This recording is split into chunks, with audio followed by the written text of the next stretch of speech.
Are you good to go? Great, thank you.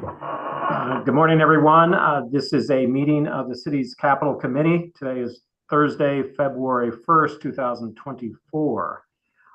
First of all, I'd like to welcome a few new members. We have some new faces on the Capital Committee, starting with a couple of the alderwomen. We have Alderwoman Ann Schweitzer from the first. She serves as the appointee of President Green's office. And then Alderwoman Kara Spencer, who's chair of the Budget Committee for the Board of Aldermen, who serves as in that capacity. And then we have Nodrick. That's correct, right? That's correct. Nodrick Tankins. Nodrick Tankins, who is also reporting as the comptroller's second appointee on the committee. There's 9 members of the appointee of the committee. The rest of us have been here before: Rich Bradley, Christina Garmendia, Nancy Cross, Noel Pfeffer is head of CDA, and myself.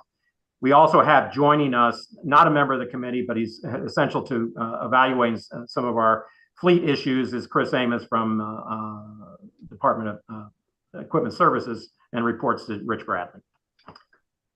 So this morning, on the agenda, as I was discussing earlier, we typically have our capital meetings in March as we prepare for the FY25 budget.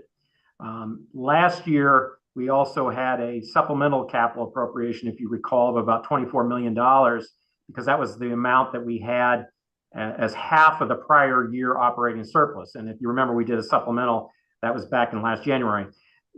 We had met in the fall and appropriated in January. This year, we also again have a half year surplus, or the half surplus from the prior fiscal year was $36 million. That by ordinance goes to the capital fund, and then our regular capital appropriation would be around $40 million. And so we're doing a little different this year in that rather than a separate appropriation, we're folding it into the regular capital budget. But in any event, so that we would still appropriate and need to discuss what our priorities are in funding capital projects. And so we're going to be getting into that a little bit today. But this is just to intro you, get you familiar with the process and what we've identified as capital needs are out there.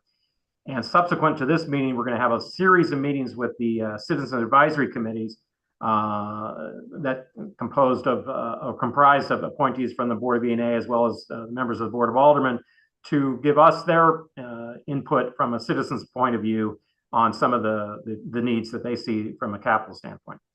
So without further ado, let's get to the items on the agenda. And the first item on the agenda is to talk about, we always like to talk about, before we get into the new stuff, let's review what we've done in the past. And one of the things we did, we issued a GO bond issue in addition to the half-year surplus last year, funding about $21 million in projects.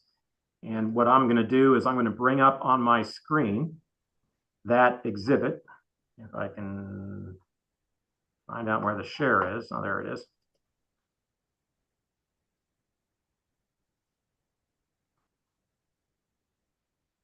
Can everyone see that exhibit? Yes. Okay, great. So what this does is this illustrates some of the outstanding GO bond issue balances that we had. GO bond is general obligation bond. These are projects funded through the property tax levy. In 2016, we had a $25 million bond issue. Most of that has been spent, and there's only just some remnants there. 2018, we had a $50 million bond issue. There are still some amounts left there, but the projects listed are listed by how they were appropriated. And then, of course, in 2023, this is last year's $21 million bond issue. And so what I'd like to do is have Rich sort of go through some of these just to give you an update of where we are on those projects today. So Rich, if you'd like to take it away. Thanks, Paul. Good morning, everybody. So the exhibit that's on the screen shows the 16, 18, and 23 bond. So what I'd like to do is just kind of briefly walk through those and tell you where we are with them. The 2016 bond, which was $25 million, the only remaining item left there is $143,435 in bridge match share monies. That money is encumbered or appropriated against the Compton Bridge, which we are buying right of way right now. Those offers have just been reviewed by the city councilor's office. They're going out. And so the plan is within the next couple of 3-4 months here, that $143,000 should be all but spent up for purchasing right away and finishing our design. And just for your edification, that bridge hopefully will be bid this summer and go into construction by the end of this calendar year. So that would take care of any of the remaining funds in the 2016 bond. The 2018 bond was a $50 million bond issue. And as I go down the list, I will just highlight there's no funding available left in fire buildings. I will go to corrections and buildings. There is $150,565 left there. Generally, what we're doing with that is we're working with Commissioner Abdullah Clemens. We're wrapping up the project over there, the emergency renovation project, which was about $22 million. And that funding will pretty much tie a bow on that project and get it wrapped up. If there's any residual funding from that project and or this work, we will use that funding against needs that are identified as critical in the capital needs summary that we'll talk about here in just a little while. So that funding should be spent up here very soon as well. The court's juvenile and building repairs, we have completed a number of projects over there. This is a little bit of residual funding. Most recently, Nathan Graves, the court administrator, resigned from the city, and we had been working very, very closely with Nathan on all the courts type funding. And so what I would tell you is that if there's any residual funding left in this line, we will get with the new appointee over there. We have a couple of items that are in the critical list for the capital needs. We would just put it towards those and spend those funds up. The municipal building repairs. So what happens with those is this. We spend them on many different things that come up through the course of a year, whether it's a roof leak, tuck pointing problem, sewer break, any kind of problem that pokes up in one of our 130 plus buildings across the city. We also support the Parks Department, everybody. The only ones we really don't use this funding on are the 2 enterprise accounts, which are the airport and water. And so when we write a task order, it is a not to exceed. So what typically happens is we have spent this money up 3 or 4 times as we close task orders out. Then any residual funding that was left over gets replenished. Yesterday, I wrote a task order against this on the order of about $48,000. So I will tell you that this funding will get spent without question very quickly. The accounting and payroll system of $32,000, that is on a draw schedule. And my understanding is, and Bev updated me here recently, a couple months ago, is that is due to be spent out here in the next few months to finish the stuff on the new Oracle payroll system. The bridge match shares, that's the big drink of water right here for $2,255,883. So we have 3 consultants on board, HR Green, HDR, and Harner and Schifrin, that are identifying needs across our bridges in the city, which we own 74 of them. And so the big challenge that we have, and I will just tell you straight up and down, is that we also have $2.8 million in ARPA funds for bridge repairs. And so it is critical that we get the ARPA funding encumbered by the end of this calendar year as required by the Department of Treasury. So this funding is right in line with that. It is supplementing that, and it is also identified as design right away and match share on the Lindell Union Forest Park Parkway Bridge. So as soon as, those projects move along, and that project is in design right now, this funding will certainly be utilized. City Hall elevators, we are all but complete with all the elevators. This is residual funding that is left there, and I need to talk with Paul a little bit about if we don't have any elevator repairs, what we do to recoup this possibly into another line. And so that would wrap up the funding that was left in the 2018 bond. In the 2023 bond, which was $21 million, there are a whole series of items from streets. I'll start with that. A couple items in there. Traffic management enhancements phase 5 is in the design phase right now with Crawford, Bunty, and Braemeier. We also have underground downtown utility lighting vaults working with Jamie Wilson on it. That's a partially funded item. The actual number that was in the capital request was much larger. This is about a fourth of that number, if I recall correctly. So we're just embarking on those items now. The multiple bridge repairs for $11.5 million.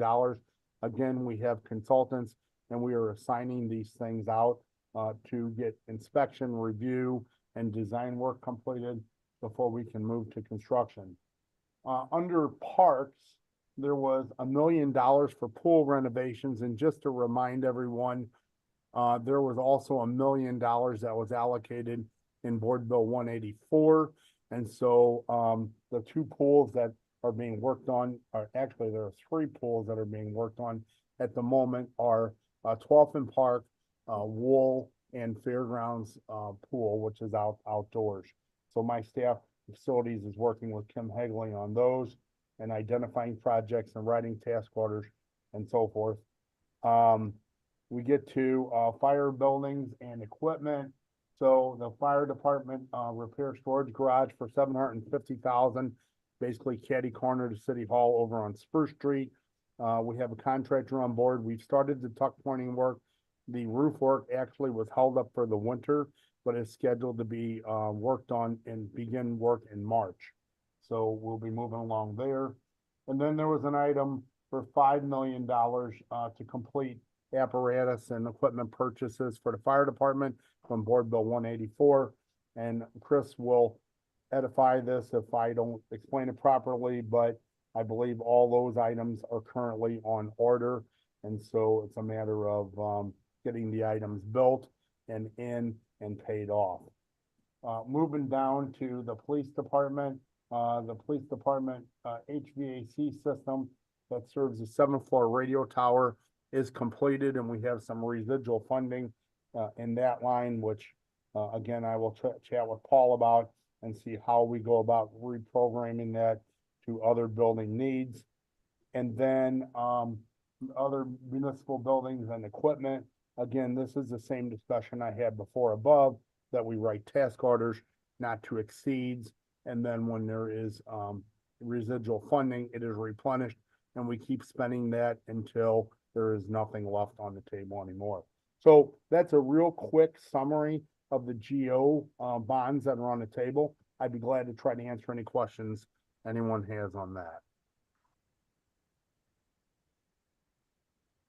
I was going to mention, and I know, Rich, we've discussed this before, obviously with and Judy is, in effect, the comptroller's office, obviously as those older bond issues are now over 5 years out, obviously we need to make sure that we can get those accounts finished and cleaned out. So because there's a limitation on what you can do with the GO and how long you can have those project fund outstanding. Now, obviously, as Rich pointed out, there is immediate concerns making sure that the ARPA funds get spent first, but there's also some time requirements on outstanding GO bonds that are beginning to get long in the tooth. So that's something that we have to keep an eye on. Any questions on any of the bond projects from the committee? Yes, I have a quick question. So are the projects that are funded by GO bonds reflected in the critical needs list, or is there going to be overlap? Like, what's the relationship between those two documents? So I'll take that one, Paul. So these projects that are on here are generally projects that are not on the critical needs list because they're being completed. But I want to say that what we do sometimes, Christina, is because there's not enough funding to pay for everything that is on the critical need, like a pool repair item, for example. So we'll take $1 million off of that, and then you'll see the number on the critical needs list will get reduced by $1 million if it's funded by something else. So what you see on there are needs above and beyond these that are still needed and critical. Yeah, I was going to add, Christina, is that if you remember last year, what we did, we went through the process of evaluating the capital needs inventory, and we came up with two recommended appropriations. One was for the $24 million which was the prior year's, half of the prior year's surplus, and we had that recommendation. And then we also had the recommendation of the 21 million side by side. It was a different source, but I had that. Both of those recommendations came from last year's capital needs inventory. So as Rich updates the inventory, he'll say, okay, our ask was 5 million for this item, and we funded one. Like for instance, the pools, I know that item was bigger than that. We funded $1 million of it. So we take that into account next year and we say, okay, we still have this outstanding. So you might see some items that are reappear on the list, and that's usually because they were so large, we only put a portion of them in funding to date. But Rich usually takes that into account when he's putting the list together.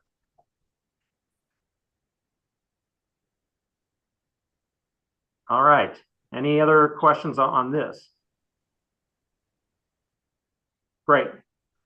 Okay. The next item on the agenda is just taking a snapshot look at our preliminary FY25 capital budget as we discussed. So let me pull this up.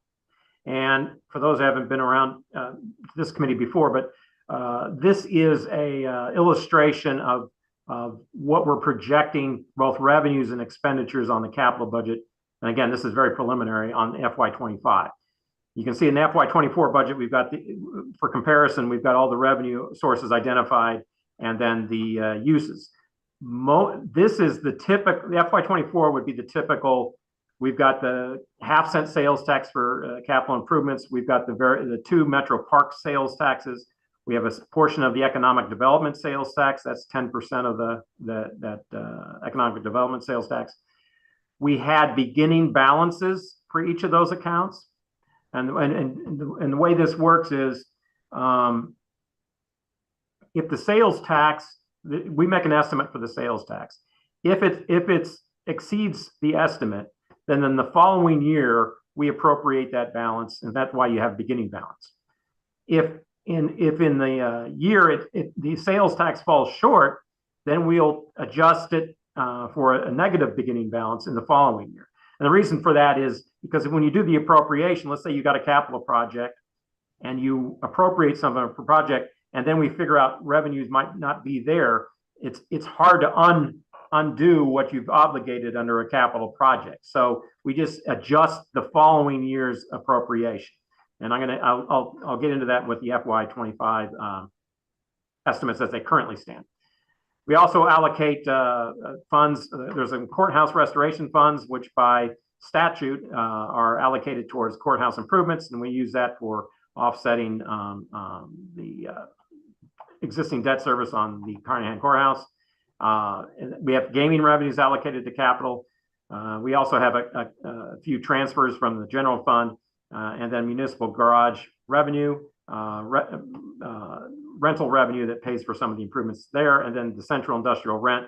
That's where the refuse and repair shop is, and we also have some individual renting property on that city site, and so that provides revenue to offset some of that debt service. So if we look at FY25, preliminary estimate I've got in here. Well, first of all, year to date, this is the one tax we're seeing has been showing some weakness this fiscal year, and it's down about 1.7% fiscal year to date, and it's trailing budget estimate. So what I've got here is a estimate for next year with a modest growth at $22.2 million. I've got 2 more months of revenue receipts this year, February and March, to look at before we come up with a final estimate. So before we finalize these things, I'll have another crack at it. But that's what it's looking at right now. And based on that estimate, and obviously all the other sales taxes, which are proportional to that, will be the same result. So you've got $2,045,000 for the Metro Parks 10th cent. That's a 50% share of that tax, and 3/16 cent, which is a 40% share of that tax, with the other portion going to Metro Parks. That's $3,067,000. And then the 10% of the economic development sales tax is $2.3 million.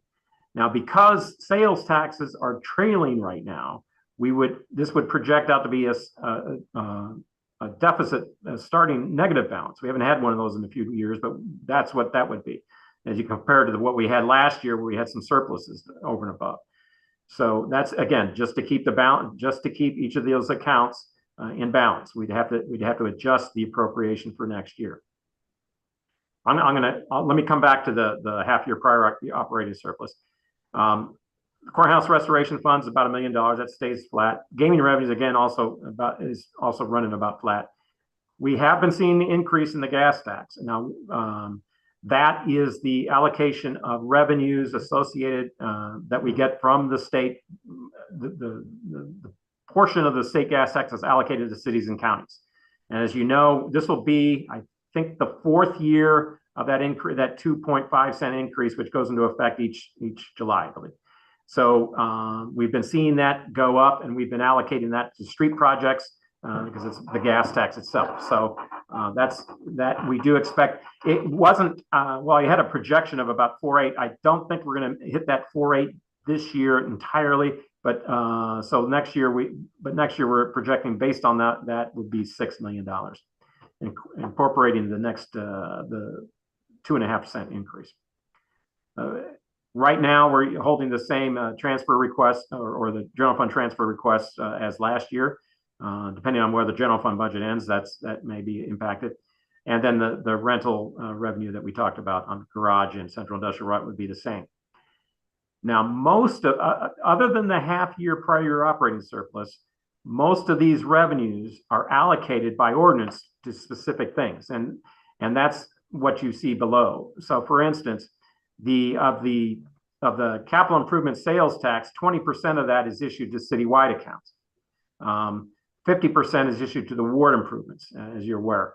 Neighborhood and parks and debt and improvements receives 17% of the half-cent capital fund. And then they also get their share of the Metro Park sales taxes, right? So those are all allocated by ordinance. So these numbers, whatever they are already predetermined. Same thing with the recreation center improvements. It receives 3% of the half-cent capital. And police department improvements receive 10% of the half-cent capital. So with all of that, in any given budget, our discretion is somewhat limited, except for within those each accounts, but those amounts are already predetermined by ordinance. So the areas where you have discretion in a capital budget, a normal capital budget, would be the city building and improvements equipment, which is $6.8 million, most of which is going to be street improvements related to the gas tax. But so that's most of the discretionary funds right there. Most of the rest of the citywide accounts are allocated towards existing debt of $10.7 million. You have to obviously make our debt payments. So when looking at this, most of your discretionary funds next year will be in this half-year prior operating surplus money, which is just under $36 million. Similar to last, I mean, it's larger than last year, which was 24, but that's where, if we have anything over and above these categories, which are fixed, it would have to come out of this half-year operating surplus. And in future meetings, I'll have schedules for each one of these, and we can go over those. I just want to let you know that's the setup for the capital meeting, for the capital budget for next year. We're going to have to review the revenues, update them, and then we'll have exhibits for each one of these. We'll have parks present their portion, their allocation for their portion of the sales taxes and the Metro Park sales tax, and we'll have exhibits for that, the recreation center improvements, and police as well. So this is just a sneak preview of that. It's just a draft, but it just tells you what we're looking at for next year. Are there any questions on this document?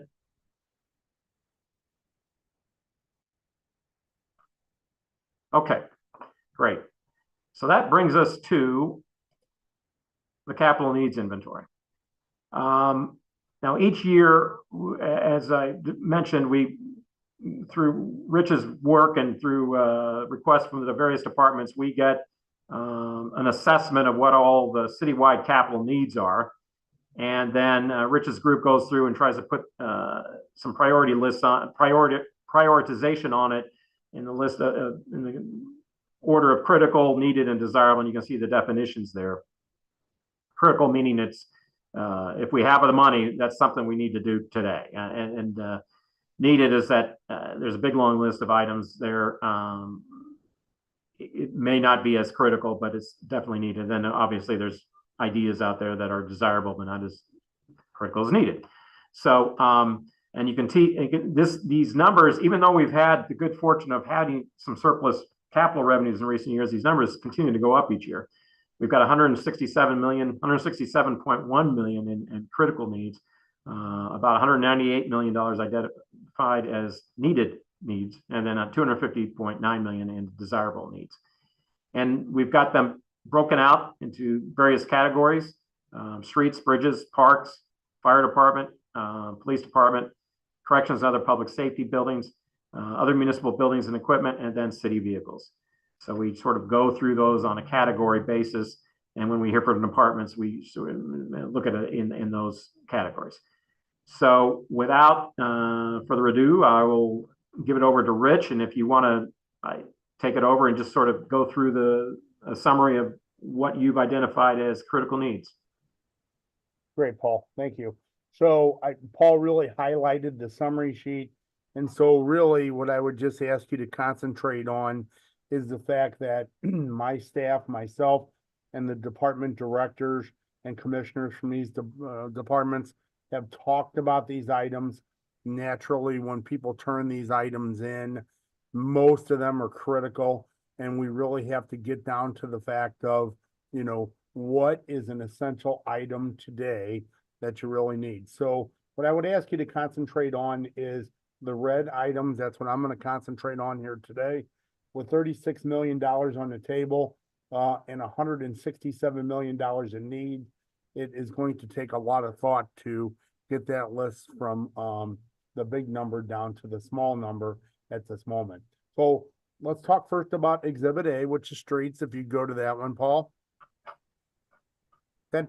So the one thing I want to say about streets that I think everybody needs to understand is that when there is an opportunity, and this also relates to bridges next, there's an opportunity to apply for a grant through East-West Gateway or through the new infrastructure law or through any source that there possibly is. My staff always seeks out and looks for grants, and we are very, very good at applying for and getting grants. In fact, we sent 3 or 4 of them down, I believe 3 of them yesterday, to the mayor's office for signature. So what happens is when we apply for a grant through East-West Gateway, we are in competition with the Missouri counties surrounding St. Louis, and we are guaranteed basically one project from the different categories, each of the categories. So if we get a grant, it's 20% local match share, 20% our money. It's 80% federally funded. So, 20 cents, we pay 20 cents on the dollar for many of these large streets and large bridge projects. What I want to say going into streets is this: East-West Gateway are the ones who rank these, rate these, and ultimately recommend these to the board of directors of East-West Gateway, which is the mayor and the county executive and all the executives from all the counties to vote on. Bridges, by the fact that they are more safety related, take priority over street projects. So, when we apply for these, we strategically talk about what is needed first and try to get that up first on the docket, so we're not literally competing with ourselves, and that we don't get the smallest project they can give out as our one, or one that we really don't think is a priority. So with that background, I'm gonna just kind of go through and talk about these a little bit, and then we can stop after each section if you have a question. There's quite a bit here on the red, so I want to buzz through it relatively briefly. So Cass Avenue, streetscape project, you'll notice there's a phase 1 and a phase 2. We are in the process of working with SLDC to apply for a RAISE grant in February of this year for both phase 1 and phase 2. This is the roadway that runs along Cass Avenue from Grand to Elliott, and the other is Elliott to Tucker. And so this is in conjunction with the NGA project that is being built. There is an earmark we already have for $5 million, excuse me, a congressional earmark of $5 million, and we're applying for the RAISE grant for this. So what we would need is $5 million in local match share if we get that RAISE grant. We have not applied for it yet, so we don't even know if we're going to get it. So just food for thought. It's an upcoming grant. The next critical need on here is Kings Highway improvements, Graboid to Nottingham. This is the traffic study that would complete the traffic studies on the 5 major corridor projects that are being funded through Board Bill 184 and Board Bill 120. I should have the ordinance numbers off the top of my head, but it's basically the safety, traffic calming improvements on those corridors.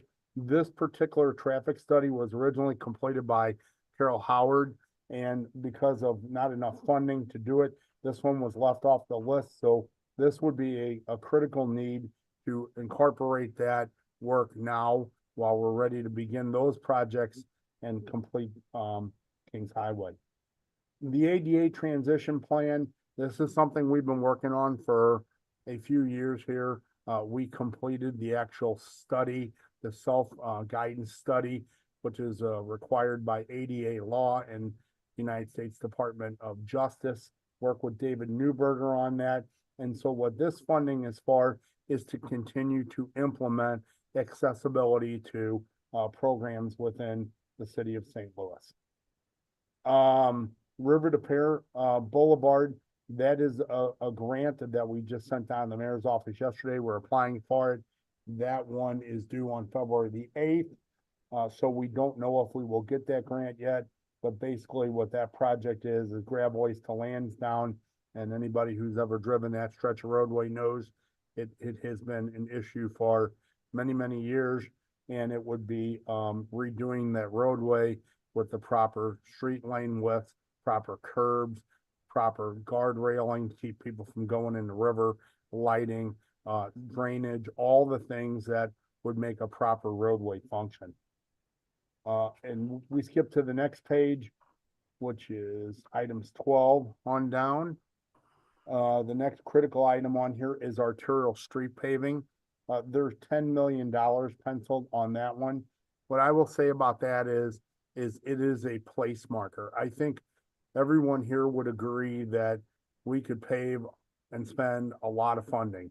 So we talk with streets and ask the question about what the place marker should be. We put $10 million in. It could certainly be double or triple that, but at this moment, that was where we felt like that would be a palatable number to get some funding for it, to assist us with the paving of streets. And that is arterial street paving, by the way. The next item, underground lighting vaults, $1.5 million. As I mentioned in one of the previous GOs, there was $500,000 allocated for this. Basically, what this is these are concrete vaults. There are 11 of them in downtown. They house the power supplies for the street lights in downtown. They are deteriorated, they flood, they're a safety hazard, there are a number of issues with them. And it's just a continuation of the $500,000 project that we started in one of the geos. The next item, signal timing and detection. So many of the signals today have loop sensors that are in the pavement. If they're not on a CMAQ project, which is a traffic management enhancement project, they are individually controlled by pucks in the pavement. When your car pulls up, it senses there's a car there, and it's what changes the signals. There are some that are also camera controlled. However, these loop sensors are in dire need of replacement. This is asked for by the traffic division, the street department, and it would be replacing these signal timing detection devices throughout the city where they have gone bad and they're not on a interconnect system. The next item on here is a traffic management enhancement phase 6. We continue to do these throughout the city.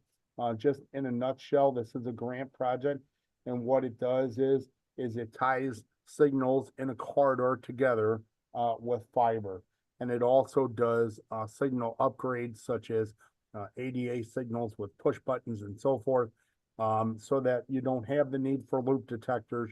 All the signals are tied together, and they also tie back to the traffic management center so that the signals can be monitored for issues or problems from that traffic management center, which is managed by the street department. The next one is the same thing, traffic management enhancement phase 7. And I'm gonna go back to enhancement phase 6 for a second.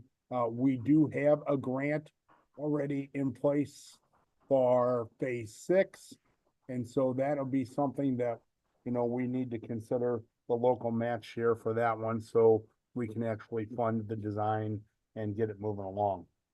Traffic management phase 7 and traffic management enhancements phase 8. We have not applied for grants for yet. Those are in the process, and we will be applying for those in February as well. And then 4th Street cycle track and pedestrian improvements. We do have a grant in place for that, a TAP grant, and this is for a 2-way cycle track as well as pedestrian improvements within the 4th Street corridor. And then finally, on streets, bus stop upgrades and ADA upgrades. This is a project that we are working with Metro on. We have partnered with them. And so the grant they have received is for $6 million. And so it's improving bus stops, amenities, and ADA accessibility. And so we are being asked to match $300,000 of that grant with them as well. So I'll stop on streets and ask any questions that I might be able to answer for you. I see Christina's hands raised. Christina, go ahead. Thanks. Quick question. So, for Rich is how many of these projects, do you shop any of these more location specific projects to alders for ward capital? They're all eligible for ward capital, right? Yes. Okay. So what happens is many times, like I said, we try to apply for the grants. We see if we, can get capital award funding through the citywide. If we don't get capital award funding through citywide, on many occasions, we work with the alders to fund the local match shares, and they've been great about doing that. Many times these projects span wards, so we figure out percentages of the local match share, but yes, we definitely do. Okay, thank you. Yeah, it's just we'll be having shortly, hopefully, more ward capital dollars in accounts. So relevant. Yep. Alderwoman Schweitzer. Thank you so much. I appreciate that overview.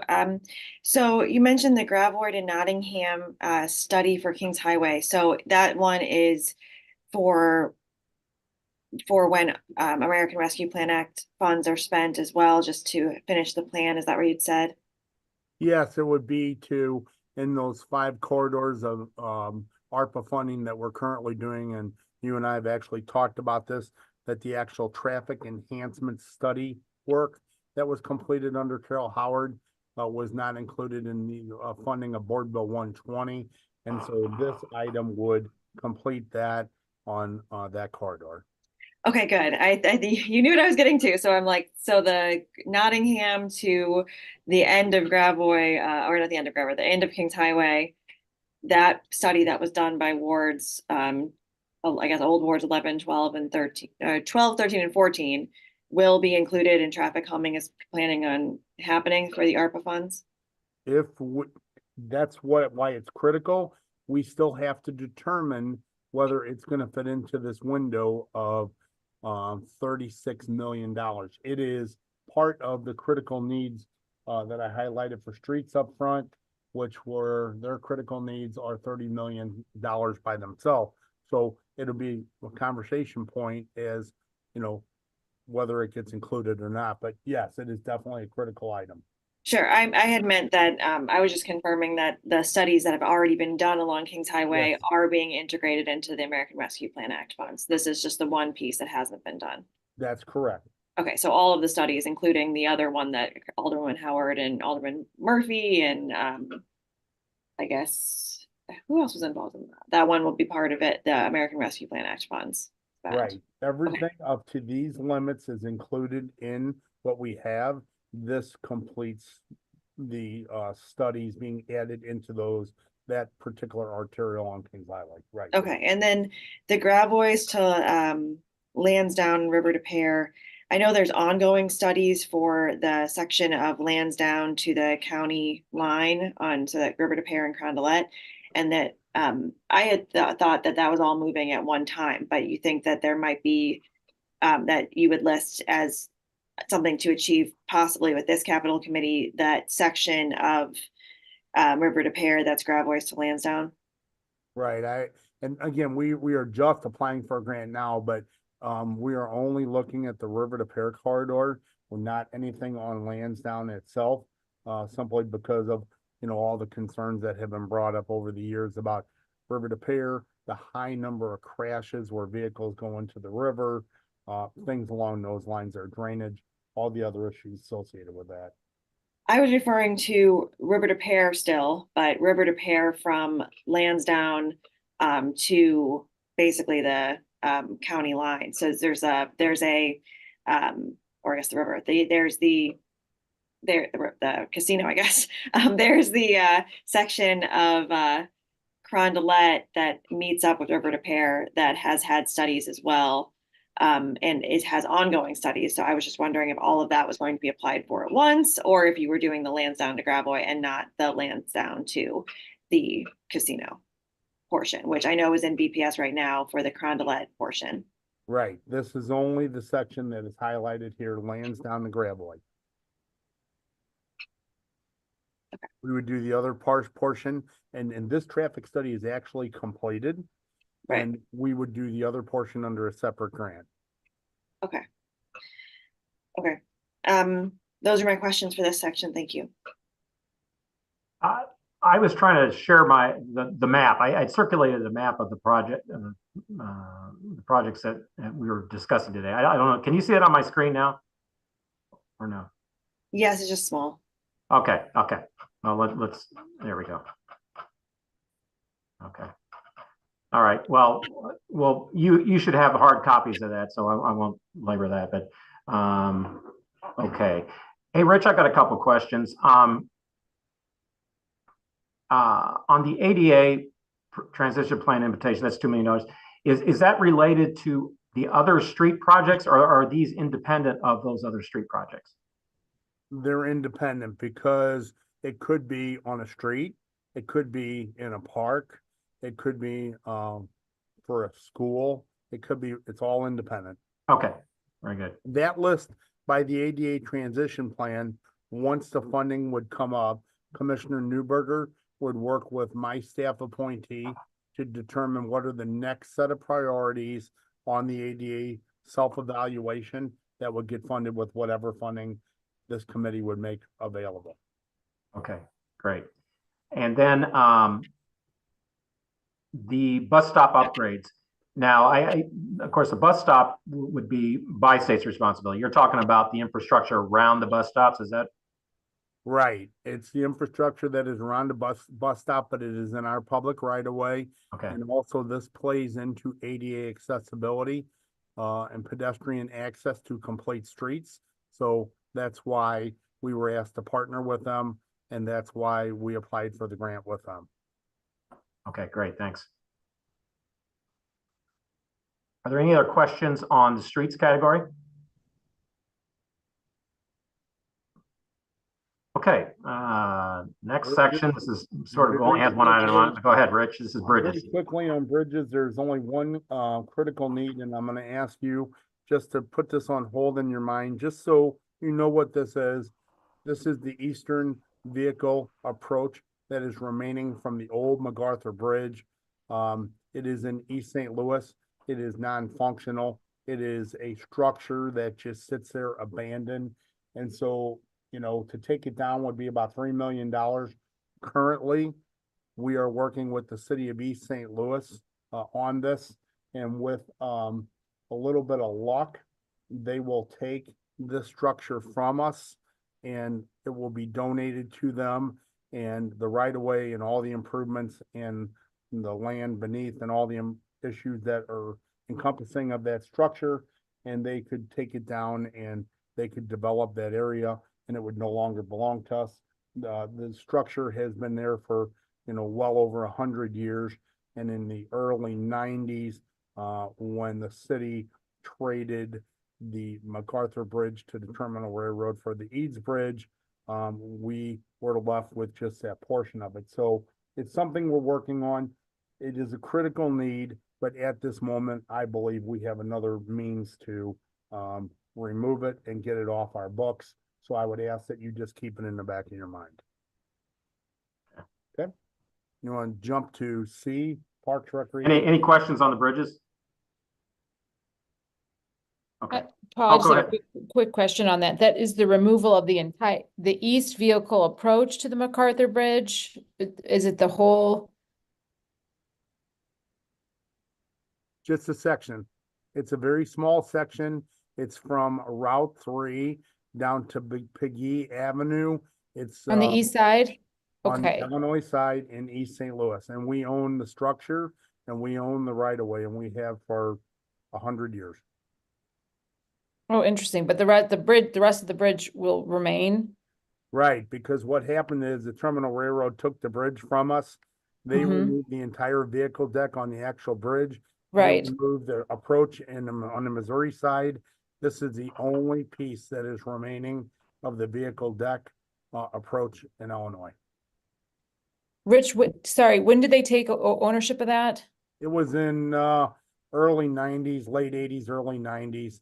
I don't have the date exactly, but Okay, we traded the Terminal Railroad for the Eads Bridge. The city owns the railroad, the vehicle deck, and Metro maintains everything below it. And then Terminal Railroad owns the MacArthur Bridge now. is there is there going to be any change to the use of the MacArthur Bridge by TRR, No, Terminal Railroad? nope, not Okay, even tied to it, doesn't connect to it. It is basically an approach that comes from the ground up in the air and it just ends. It's not connected to any other structure. It is just an abandoned piece of the old approach that belongs to us. okay, thank you. Yes, ma'am. Okay, All right, you want to go to Parks, Next Recreation, category. Forestry? yes. Okay, thank you. So as I mentioned, a few of these items have been partially funded through other items. So the numbers that are still on this sheet are still what we need in order to make these items whole. The first one, park maintenance building renovations, 10 buildings across various parks. So every park, I would say every park, many of the major parks have maintenance buildings associated with them where they keep their lawnmowers and tractors and weed eaters and all the stuff that are inside of them. Most of these buildings have not had any significant repairs for 50 years or more probably.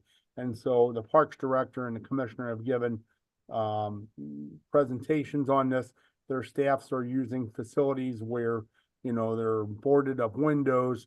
There are restrooms that are not even usable, much less ADA compliant. There are doors that are not secure. They have to board up at nighttime to keep people from, you know, taking their equipment. So what this is a kind of a carte blanche item to say, you know, again, a placeholder. We have not done really any detailed estimates on them, but that significant repairs would need to be done to these 10 buildings for parks maintenance. Boiler replacements. This is an item that was previously funded underneath the Board Bill 184. We, combination of 184 and 168, we've already put about $3.5 million into this item, and we've accomplished quite a few boiler replacements in these rec centers. But again, most of those had not been carte blanche replaced for, you know, many years. And so, this $1.750 million, completes those boiler replacements at this time. Pool renovations is another one. You know, we talked about this, a little bit here, that there are, 7 pools. There are 3 outdoor pools and 4 indoor pools. Previously on Board Bill 184, we funded $1 million for this item. And on the 2023 GOB, we funded $1 million for this. So we still have remaining $5 million. It's about $1 million a pool is what they estimated, they being parks. And, you know, it's for pool pumps and tunnels and piping and electrical work and decking and fencing and all kind of things for these pools that need to be done so that our residents can enjoy them. Soulard Market renovations. This is another item that we partially funded under Board Bill 168. We funded $1.5 million under that item. And this is for a lot of building renovations that need to be done there. Particularly, we're working on the boilers down there now, but the electrical systems, the bathrooms, the doors, just some of the systems, most of the systems that support that building are way overdue for maintenance. You know, they need to be brought up to current day code standards, ADA accessibility, and so forth. And so this $7 million is what we estimate at the moment to be a place marker to get some significant renovations done at Soulard Market. The next item is HVAC upgrades at rec centers for $6 million. There are 7 division run by Parks, Recreation and Forestry rec centers, and there are 2 YMC managed.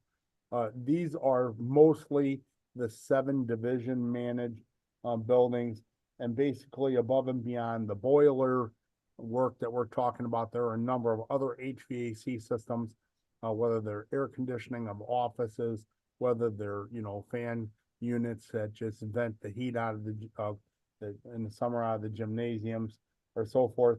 $6 million in HVAC rec centers is the placeholder to get some of these projects started, and the most critical of these projects started so that, again, people can enjoy the rec center. Barrett Brothers Comfort Station, remove and replace. This simple case of a comfort station at Barrett Brothers Park that is in need of a replacement. The number comes very similarly to a comfort station that we replaced in Barrett Park some years ago. And so this would take the entire building down, remove it, and build a brand new comfort station at Barrett Brothers Park, including the design and construction.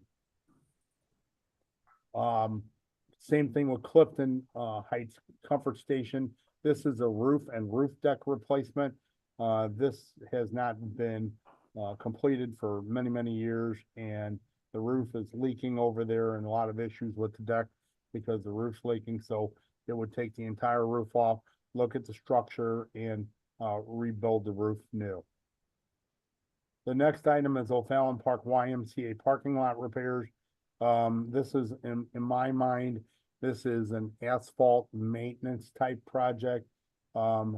We'd have to take a look at that one pretty closely. I believe that there were a lot of rain gardens that were installed in there. And for some reason, that project, the parking lot over there is very, very potholed up. There are a lot of bad places to drive on it. And so we would have to get into that a little bit and see what we could do to resurface or repair that parking lot as a whole. The next one, I don't have a lot of information on, but I will tell you that there's a major glass block exterior wall at the Wool Rec Center. That block wall is deteriorated, it's leaning, and we need to really look at that structurally. I know this is a big number to look at, but we would have to get actually a design firm out there, do some probably destructive investigation, start taking that wall apart, look and see if it really is, you know, just a cosmetic thing. My guess is it's probably more of a settlement and a foundation issue. So that's why the number is relatively large, because it would probably turn into something much more than simply just making a repair to that glass block wall. Cherokee Rec Center, very similar structural repairs to exterior walls. There are a lot of cracks in the masonry facade of that building.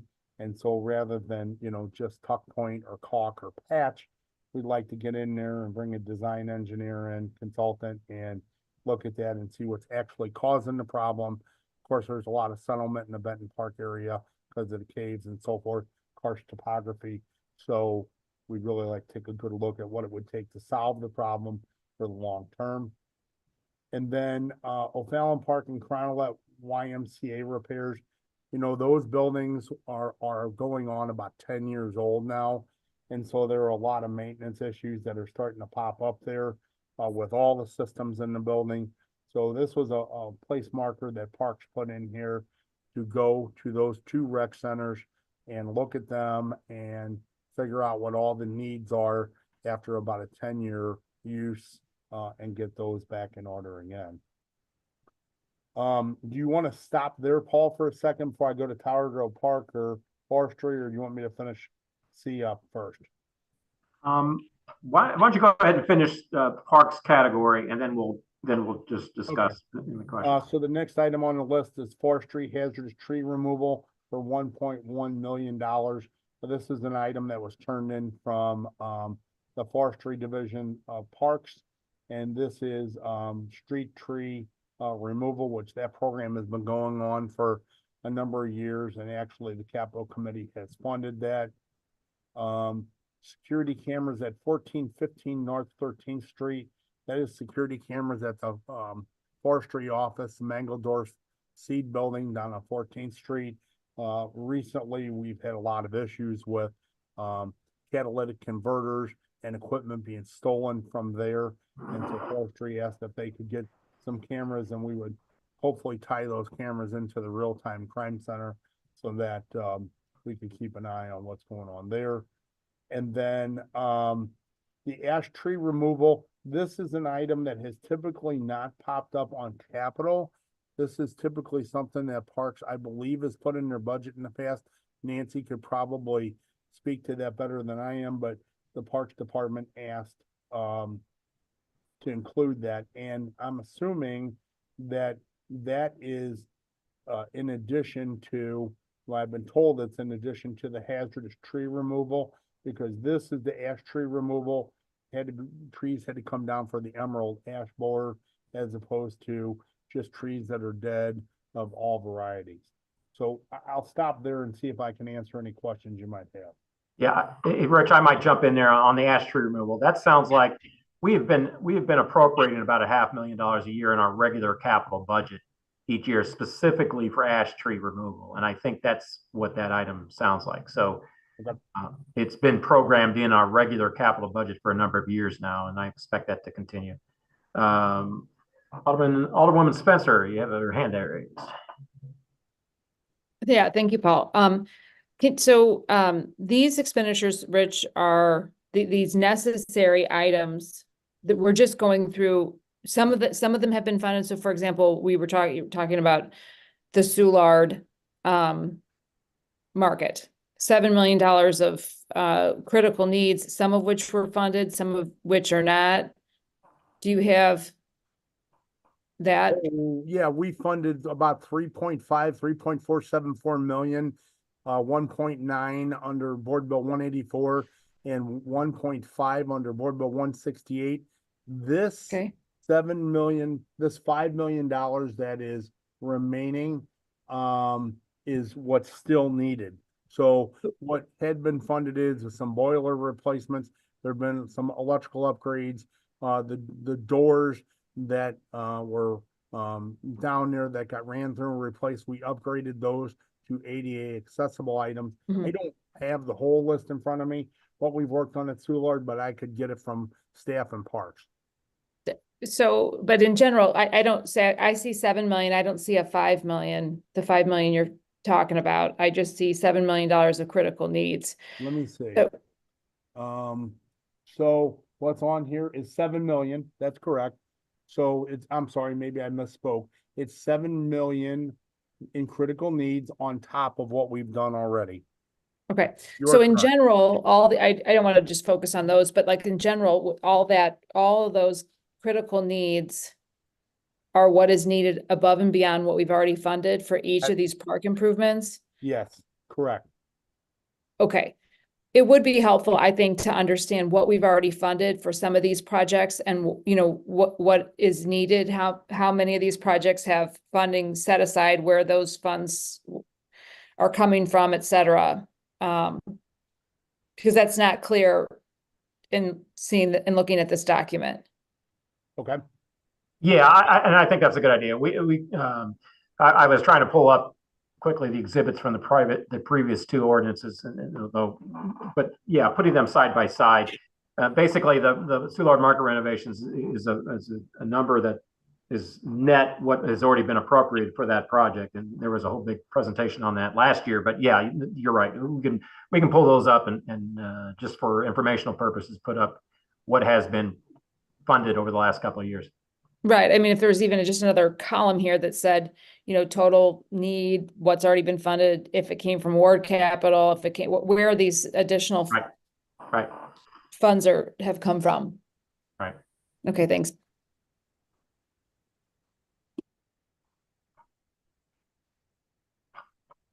Are there any other questions on this particular exhibit?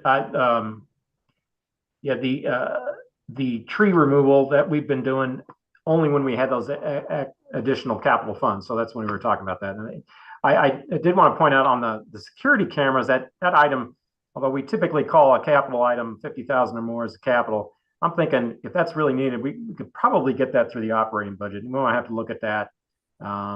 Is that forestry, Rich? Yes. We might have to take a look at that and see whether or not we could transfer money around or something. If that's And something. I only included that, Paul, because it did meet the 50,000 threshold. Right. Yeah, I see that, but I'm thinking So, it might be small enough that we could address it through just finding funds within their budget on the operating side and just getting that done to be quicker. That's just my thought on that. Okay. on the fire department. Sure.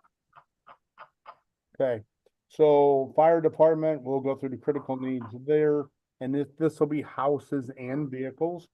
And so, the firehouses and the fire headquarters, we have an item for HVAC plumbing upgrades, in all firehouses. And so many of these fire stations, well, all of them actually have, the restrooms that were most recently renovated in the late 80s and early 90s.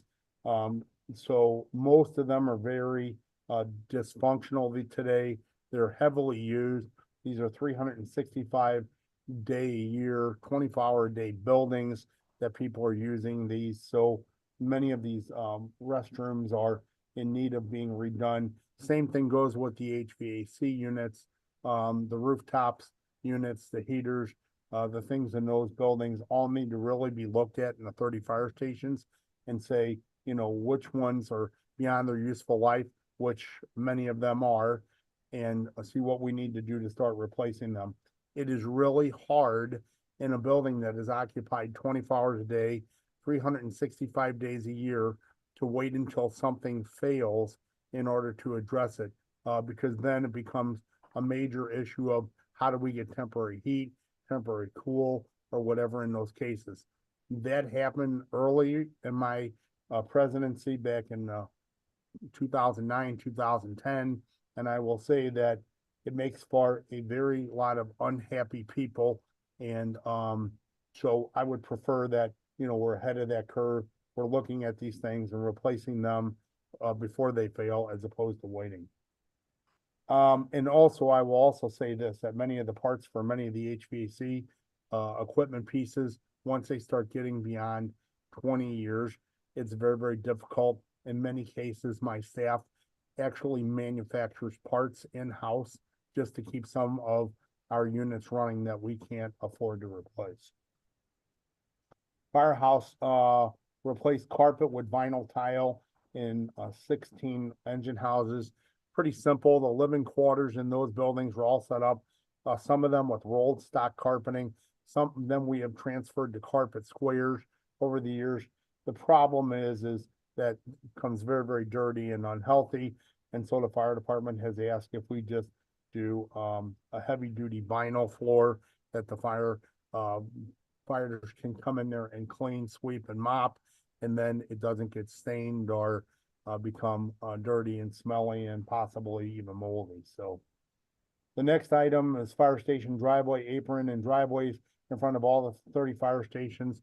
There's what's called a concrete apron from the door, the overhead door to the street.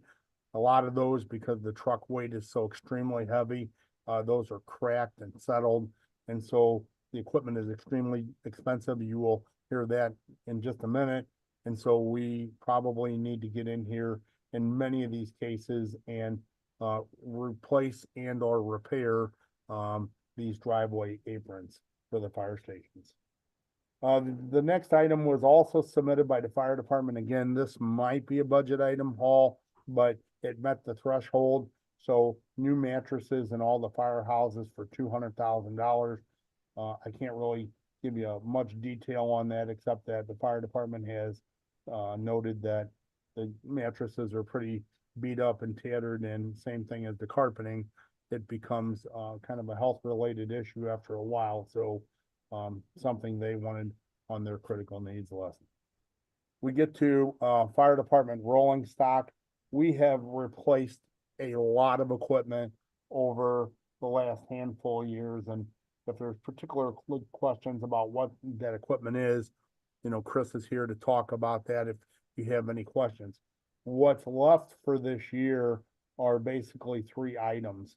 There's one Quint, which basically is a pumper truck with a ladder on top of it, 107-foot ladder for $2.25 million. The rationale behind that is there are 6 fire districts, and the fire chief by ISO, which is the insurance ratings, has been told they need to have one larger hooking ladder in each of the 6 fire districts. This would complete that. There is a Quint 75, which again is a hook and ladder with 75-foot ladder on it. And what this one is $2 million to replace a Quint that was damaged a couple of years ago in a flood on Highway 64. And this replaces that vehicle in the fleet. And then the last item is $100,000 of refurbishments to existing Quint ladder trucks. And I believe there are 5 of those on that list. And what this would do is it refurbishes the gearbox that actually lowers, raises, and turns the ladder device on those trucks to help extend the useful life of those vehicles. Now, what I will also tell you is about the trucks is that after they get replaced in frontline service, we slide them to reserve status, and they sit in storage so that when a frontline truck is being maintained, getting a PM maintenance on it, oil change or whatever needs to be done to it. The reserve trucks come out of the storage and they go to the houses and be used. And we continually rotate, new vehicles as we buy them. They run past their useful life. And again, Chris can comment on this, but we run these trucks way beyond their useful life. We're getting much better with it before we move them into reserve status, and then the reserves get surplus. So just to give you an idea how much we run these vehicles, these trucks are on the order of $1 million a piece. When we finally sell them out of the reserve fleet, they go to scrap, we might get $3,000, $4,000, $5,000 for them. So we basically run the wheels off them. So I'll stop there. And Chris, is there anything you want to add before we take questions? No, I would just point out that those reserve units that we're in now, which we've got 12 of them, they're all model year 2000, so they're already 24 years old. And that's why we need to refurbish 5 of them in order to use the ladders again, because none of them have ladders that are functioning. So it's despite the recent investment, we've got these 2 units that we need to replace, and then we'll have a complete set. And we should be okay on the big trucks for 2-3 years, and then we'll have to start over on the next set again. Now, let me clarify that comment because I think it's important to keep this in mind. Good for the next 2 or 3 years, assuming that none of them get damaged in a crash or a fire or anything along those lines. So that's just a caveat to that comment. Absolutely. Questions? Christina has her hand raised. Go ahead, Christina. All right. Thanks so much. Can you go back to the previous page? Oh yes, the question I had was for Paul and Rich, I guess. I was just wondering if there was any significant benefit to combining similar purchases. So like HVAC was mentioned in this category as well as with recreation. Is there any what's the like discount if we were to do both of them at the same time? Well, I would say no, because the rec centers are first of all, and I don't mean to come across harsh there, the rec centers are all much larger type units. The fire stations are all different type units. We write task orders or we'll design them. Now, what I would say is this, where you'll get efficiency of economy would be is if you put the big number to do the HVAC renovations at the fire stations versus breaking it down into a $300,000, $400,000, $500,000 number and do it as a large package to do, a number of them at one time. Then you'll see that scale of efficiencies play, but combining them with the rec centers, I don't see that there would be anything really there that would save us any money. Okay, so no interdepartmental efficiencies, but just doing I the whole wouldn't think so. category at once in a department. Right, they're just different, equipment, and so it would take different design. It would take separate design, it would take separate construction, separate parts, all those things. So the like and kinds would be fire, the like and kinds would be the rec centers. Okay.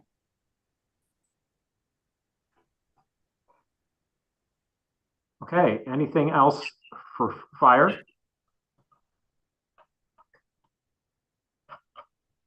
Okay, next category, police. Okay, so the police department, the same thing as fire.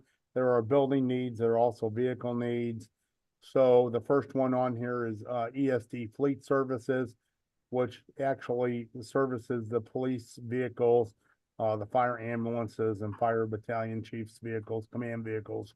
And this is a repair to the HVAC and lighting conversion from T12 to LED.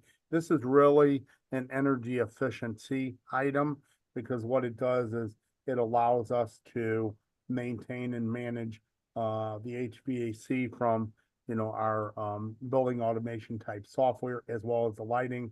This facility, unlike the other 3 EST garages, is a 24/7, 365 facility. There are 3 shifts that work there.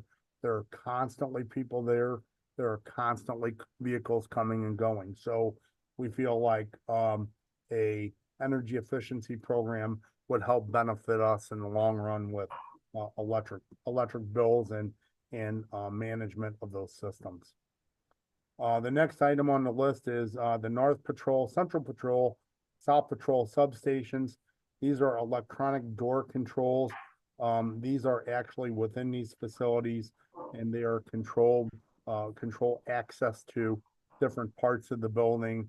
I can't get into all the technical details of how the police function with their buildings, but basically it's secure controls that allow people to come and go in an environment where there are people that you don't want to freely come and go.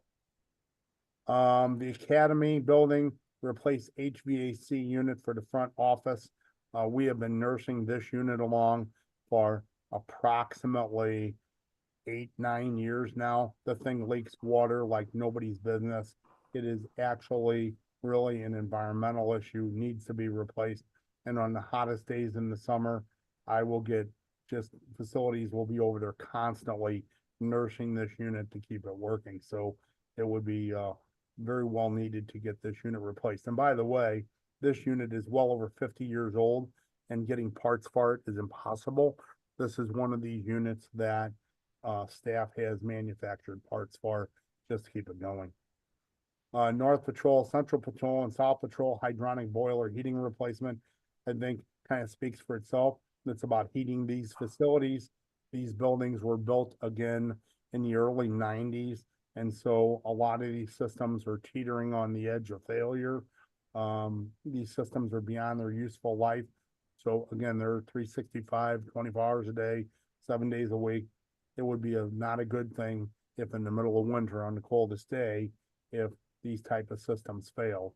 So we're trying to look out and be forward. We know that they are in need of replacement. The next one, South Patrol Division, replace hot water, boiler, water heater, storage tank, same discussion as above. Again, system built in the 90s. It is well beyond its useful life, and we are simply trying to make sure that we don't have an interruption of service for our first responders. The next one, on 46, the replacement of the UPS for the headquarters building. A UPS is an uninterrupted power supply. So in layman's terms, it is basically a big battery. And so if the power goes off in the building, it'll carry the building electric computers, operating systems for a series of hours, short of a couple days until power is restored. And so typically, again, in a building like that, that's 24/7, 365, you have a couple of systems that you're looking at. You're looking at either generators, uninterrupted power supplies, or both. And that facility actually has both. The next one is roof replacement of 2120 Gasconade. This is the old animal shelter that is at I-55 in Gasconade. It was a forestry building after it was an animal shelter.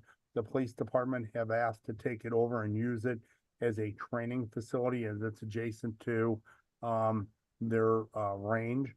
And so that building definitely needs a roof replacement, a roof deck replacement. There's probably some structural items in there as well, associated walls and so forth on the inside that would need to be done.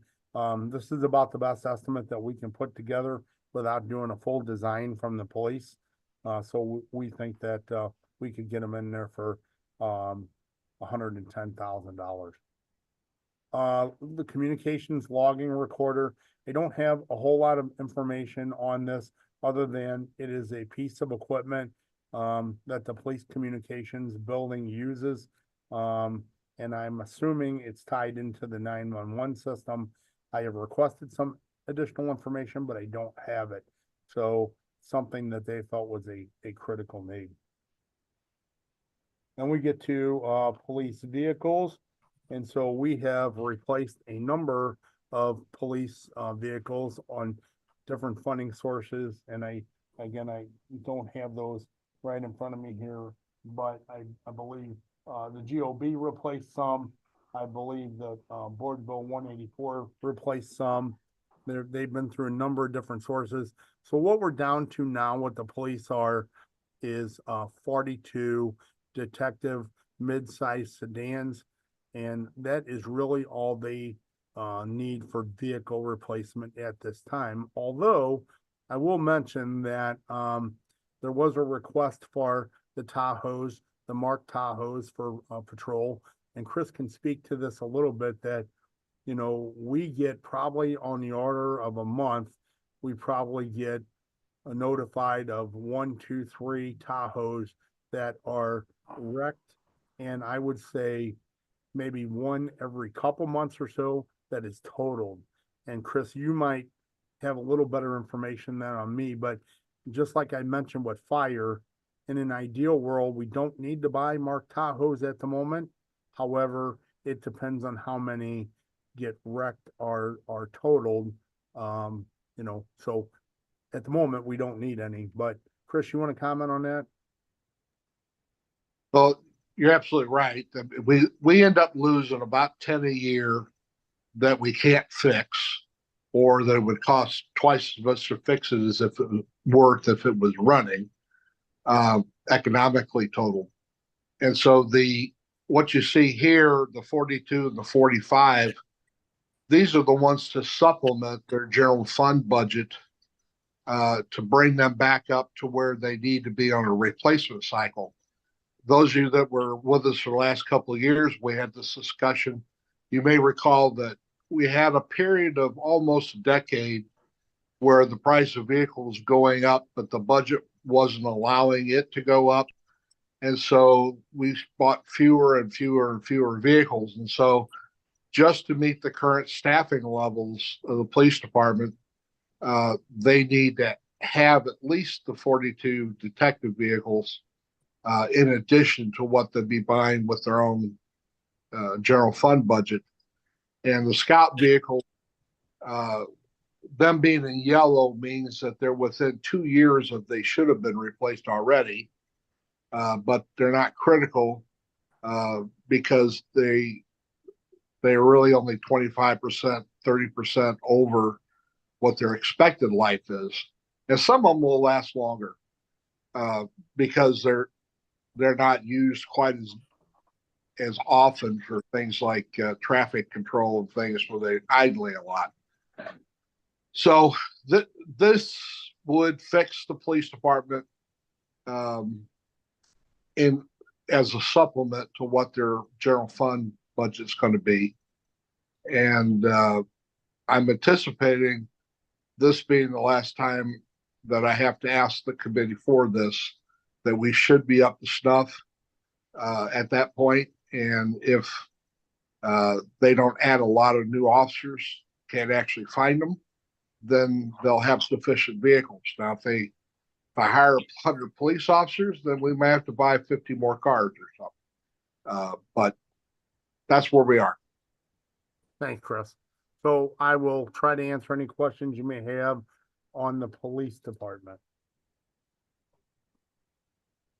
Yeah, I was just going to bring up the general comment. I think I put this, mentioned this earlier, and Chris has been good in getting into the detail on fleet, is that when we talk about specific fleets, I'd like to be able to put together a summary so that when you see a request for vehicles, it's in the context of the total fleet. So you know what portion of the fleet you're talking about and what's the, Chris diligently sends me the list of, and it's just multiple pages of stuff. And I didn't want to overwhelm this exhibit because you wouldn't be able to judge from that, but we got to figure out some way of summarizing it. So you say, okay, we're requesting 42 vehicles or 45 vehicles. How does that fit into the overall fleet and what that condition is? And it just may be a summary page of, and I'd like to be able to do that for police, fire, refuse, the ones that are pretty much we all talk about on a frequent basis. So that's something we hope to have in a later meeting. Any other questions on police? So just as a, I guess, refresher, last year, with surplus, we funded, was it 100 or part of 100? I can't remember. I think it was, there were multiple sources, but it was around 100, but there were multiple sources. Part of it, I think, it was supplementing what we had in the ordinary budget, and then we had the additional funds that we appropriated in surplus funds to go over and above that to get something over 100 vehicles. Yeah. Okay. Yeah, I think I definitely would appreciate the comparison with the overall fleet. And I guess just I know SLMPD will be on the higher end for annual replacement need given the nature of the work, but it would be helpful to see like the lifespan Right. of the fleets. Right. Yeah. As I mentioned, Chris provided that, and again, it's just a ton of data, and we have to find a way to summarize that so you can see it and make sense of it just quickly. Okay. All right. Do you want to move on to? Yes, and I know we're starting to come up on our 11 o'clock time, so I'm gonna try to get through these quickly as I can. So F is corrections and other public safety. And so we'll start with the CJC. There's a couple items that are on here. There's a $500,000 rooftop chiller unit, and there is a upgrade to technology for digital camera system. You know, as we talked about at the top of this meeting, we're wrapping up about a $22 million project over at the Justice Center right now. There is a little residual in the 2018 bond, and we're going to wait and see what residual is left of any of the funding that was allocated for that emergency project to see if we can look at one or two of these items for the CJC and fund those outside the capital. But right now, those are the two items that would be on the top of the list for CJC. Public safety answering point. It's about a $49 million facility. Currently, we have $30 million of that funded, of which 15, I believe, is ARPA funding. And so we are working on our final design right now. And if everything goes well with that, we'll be bidding that project early summer and starting that project. And the construction would be completed on it in 26, third, fourth quarter of 26. So there's still $19 million that is needed in order to make that $49 million whole. And that's why that is on there. Again, the PSAP is a consolidated police, fire, EMS, 911 answering center, and it is penciled in to be located behind the fire department headquarters at Jefferson and Cass. The next item, there are a few little items on here from SEMA. There's a radio replacement item. There's for $75,000, an EOC video wall for $65,000, and operations communication upgrade that is just basically their computer systems and things that they use on daily basis for the SEMA staff, which is currently located at the police headquarters. And so SEMA, when the PSAP is completed, would move over to the PSAP and be part of that facility as well. So these items would be, other than probably the radios, these items would be for a short-term fix in order to get them something between now and the end of 26. And so that. Rich, can I stop you for a second? What's the Yes. staff and EOC and the command center enhancements that she's looking for? They're looking for. Well, I believe what they are is computer type upgrades, technology upgrades in the existing EOC, which is at the police headquarters. I don't have a lot of details, but she was more general of, operation communications upgrades. So I'm assuming it is all their computer equipment and communication equipment that is in the EOC above and beyond the radio replacement that was noted above.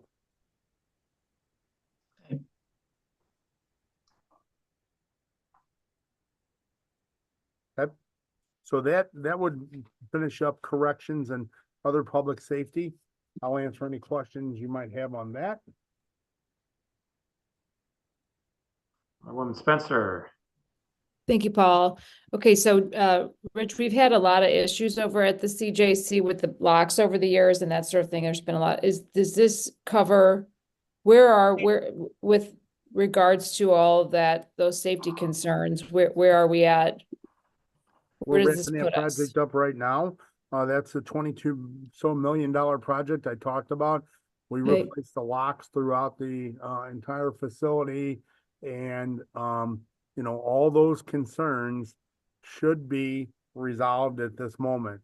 Now, again, there's always room for more improvement as time goes on. So you have other systems, but it not only replaced the locks, it replaced computer systems, it replaced communication systems, a lot of screening and windows and things like that. So we're wrapping that project up right now.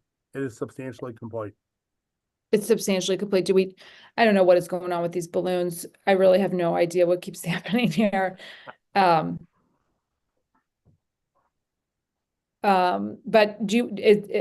when is that, I mean, it's scheduled to be complete? Do we have a date that it's going to be completed at, or are you saying it's like It's done now? substantially complete, which means it's done. We're going through Okay. punch list and closing the contracts out.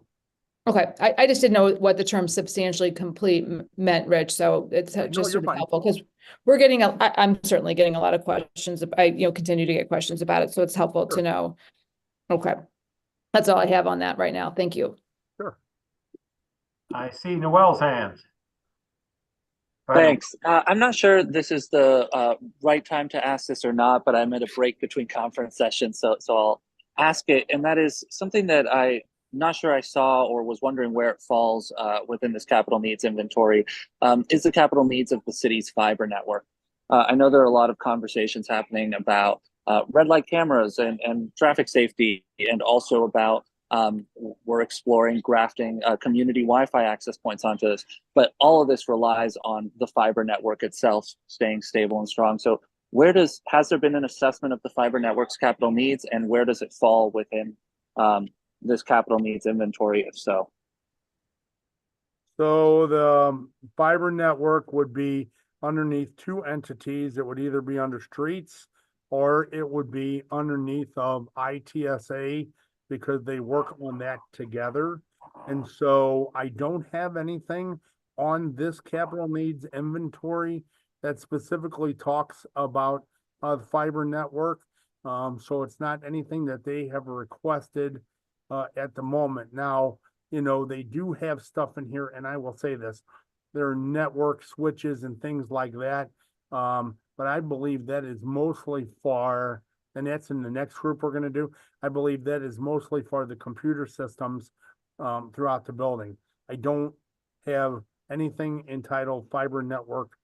So I'm assuming that streets and ITSA are handling that through their normal budgeting process.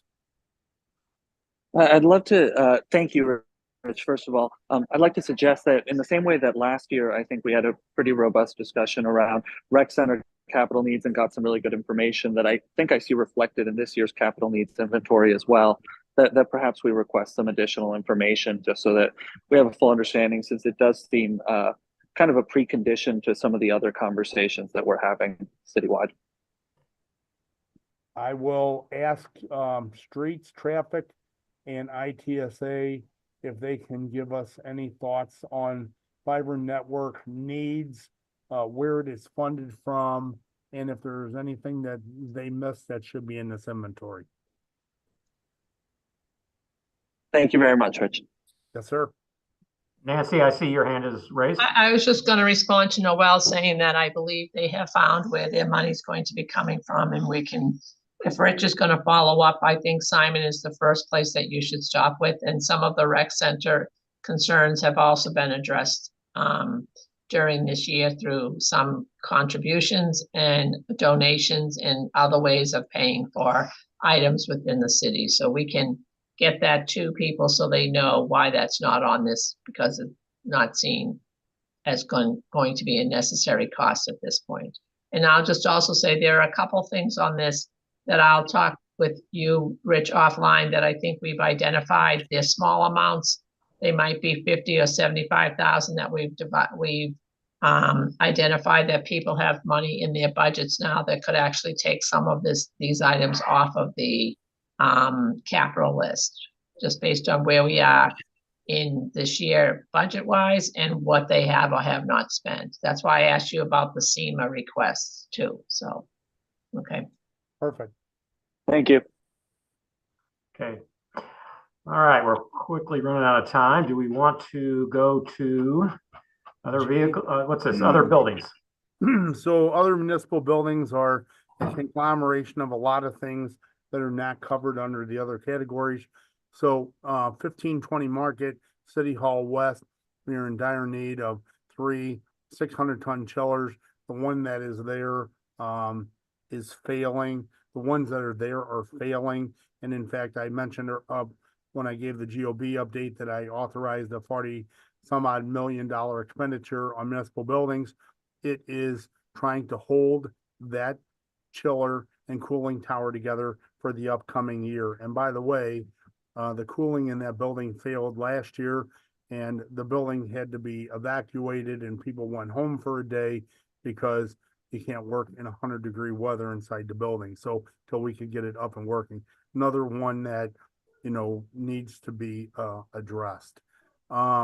The next one is critical for the medical examiner, surgical room lighting. I think, Nancy, you had mentioned to me, maybe this is somewhere else as well. I can touch base with you on that.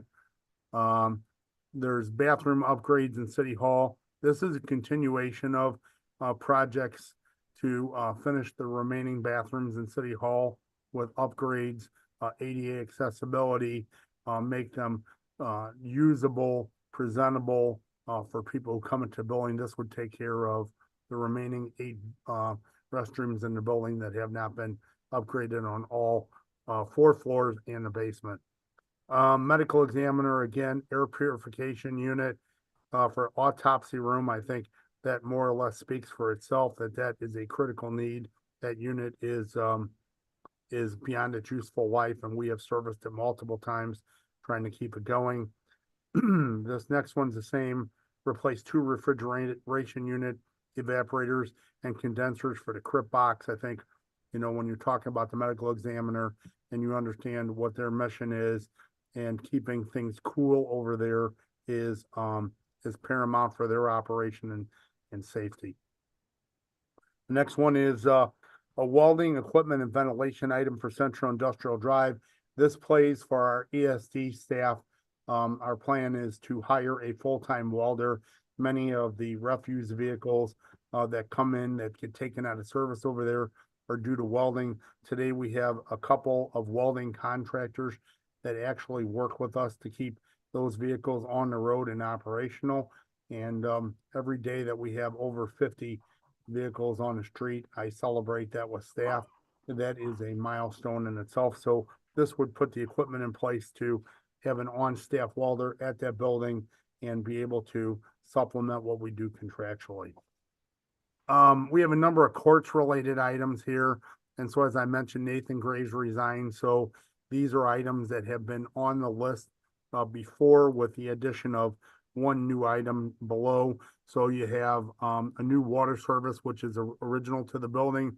We've done a lot of patching on this water service, civil courts, and we assume that at some point, all the patches are not going to hold anymore, and then the building will be without water. So that is a critical civil courts sound and Wi-Fi upgrades. Those are courtroom upgrades, building upgrades for $3 million. Replace the revolving doors, civil courts building in front of the building. They're used every day. They are original to the building, and they are in need of replacement. Carnahan Courthouse, some very similar stuff.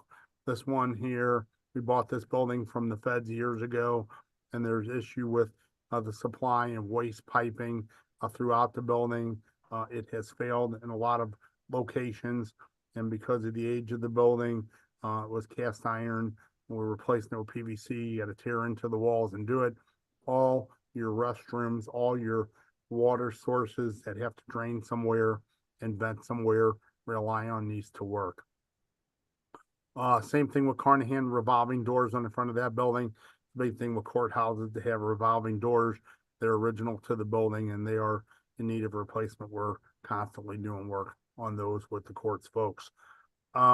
This is the one that was added this year for circuit court, and this would be for 31 courtrooms, and it is upgrades to audio, visual, and digital technology of those courtrooms. In my time in this seat, which is 15 years, and even before that, I am not aware of any major courtroom modernization that has happened. So obviously they have codes and standards, and they need to be able to hear individuals and present cases and so forth. So the court sent this to us as a large package, and I would assume on something like this that this is one of those items that we could, if we had some funding, we could partially fund it and fund it in pieces. I wouldn't think it would have to be done all together. But I think it's a matter of, looking at this as a very, very large item, getting into it, understanding what is exactly needed, and then trying to use economy of scale, Christina mentioned, and get as much done as we can for little funding. Family court and juvenile detention center, the lower annex roof to the gymnasium. The lower annex roof needs to be replaced. And so that's $250,000. It's leaking and there's roof deck issues, and we have patched that thing multiple times. Every time it rains, we're over there. So that is a critical need. You jump down to ITSA, which is the computer folks, technology folks. And so they have a couple of items here, network upgrades. And so they talk about a multi-year project where, they need so much funding per year to upgrade the computer network for the city. And then very similar, same with the Hyper-V server replacement. It's a multi-year project to replace the server for the city as well. Skip down to circuit attorney, and the circuit attorney, Gabe Gore, has turned in a couple of items. And Nancy, I think you might have mentioned that these may be able to be funded out of something else, but these were some audio visual upgrades, infrastructure upgrades, both of these items to the circuit attorney's office. The second one is infrastructure and server software. So computers, audio visual technology type upgrades for the circuit attorney.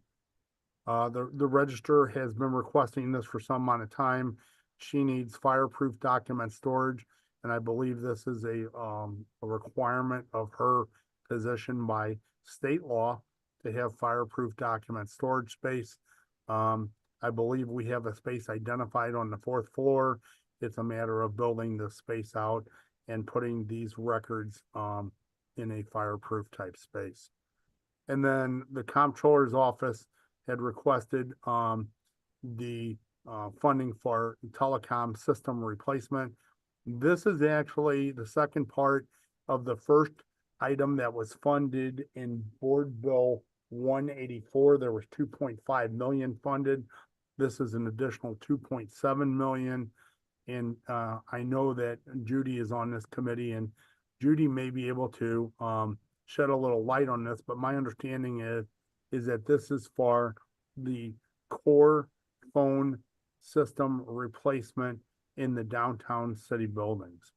So I think that is a quick rundown of other municipal buildings. We can try some questions here. Christina. You can count on me to have a question. So I was gonna leave this maybe to the end, but I know historically we have not included the convention center in the capital committee discussions. But given that it's a city-owned property, I would like to see it see that request that we're receiving at the Board of Aldermen in this context as well. So is that something we could add to just discussion? Sure. I mean, you could add it as the list. Now, I would like to get a recap of, and Rich, I don't know if you can enlighten me on what the current status of the ask is on the convention center. Yeah, so I want to answer Christina's question first, and then just to give a little background, and then I'll jump into that. So we have never included on the capital list historically the two enterprise accounts, which are airport and water. They typically do their own capital. And the convention center, by the fact that it is run by Explore St. Louis, they have never really turned in capital needs to us. I have never seen any. So by virtue of the fact that they're not on here is because I don't have a request in front of me asking for any of that other than what you just mentioned. So where we are is that there were $240 million in project monies for the convention center. It was split between bonds of the St. Louis City and St. Louis County. We are currently working on project number 1. That project was approximately $120 million to get completed. You also have somewhere in the neighborhood of a little bit north of $35 million in soft costs for the design. And you have the program manager who actually manages the construction along with my staff. After that, there was an additional $30 million, which was granted to that project from the RAMS funding. And then most recently, there's a conversation out there, and Christina, you would know this more than me, about a board bill that is circulating to the Board of Aldermen for $20 million of interest funding from the RAMS and ARPA money. Is that correct? Yes. Okay. Karen, The interest. Yeah. The interest, the suggestion so far, Rich, has been to use the interest gained from those two pots of money, which would total around 20 million. To your About 20 point. million. So that additional 50 million from the RAMS and that additional pot of money would be to do a modified phase 2 of the project, and it would tie together the work from phase 1 into the existing convention center. There are some things that would just not get completed on the order of the ballroom, the kitchen. This will be a connector. The outside park is included here. And then from my understanding of the project is in order to complete the project or complete phase 2, there would be an additional 40 plus $45 million needed to completely finish phase 2. So when you got all said and done, it would be on the order of, let me get my number straight here. So 240 plus 30 is 270, 290, somewhere around 330, I guess would be the total to finish all of it. So we're, even with the 30 million and this 20 million that's being contemplated now, it is a tie together of phase 1 and the existing. It's a portion of phase 2, but it is not the entire phase 2. Paul, did it answer your question? Yeah, I think so. And obviously, just to clarify, within the management agreement of Explore St. Louis, they do have an asset preservation fund. It's right now, it was originally at $2 million per year, but with the new agreement, it ended up as $2 million per year plus a growth in CPI. This year's budget, and this is in the citywide accounts, it amounts to 2.29 million. And again, that goes up with the annual CPI. So that's where most of your annual requests for capital improvements come from Explore St. Louis in regard to the management agreement of the convention center. But yeah, obviously the big challenge there, and we're not even done with our categories yet, is that we're talking about discretionary monies here of about $36 million, maybe a little bit on the citywide accounts, but other than that, that's it.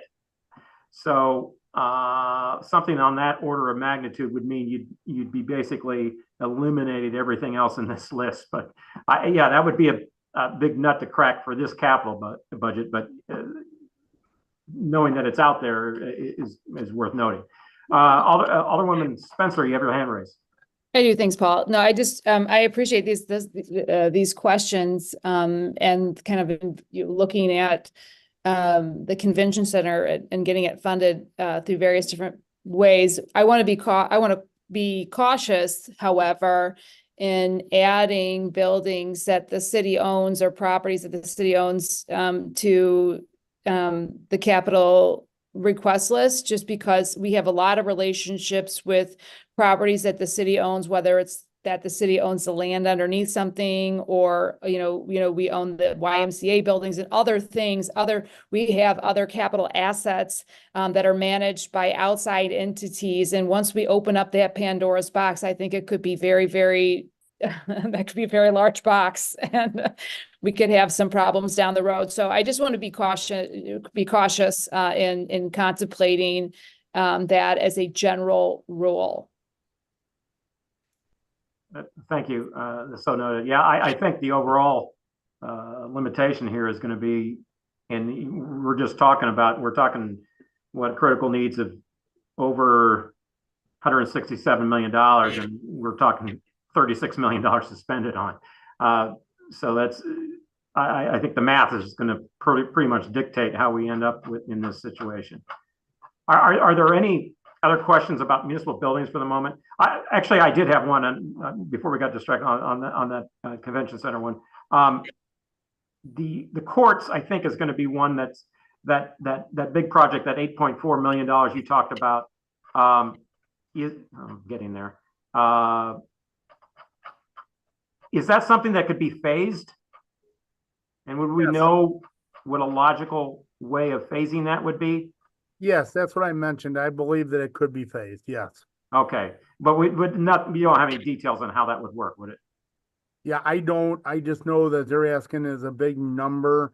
I would assume it could be phased by division, by floors.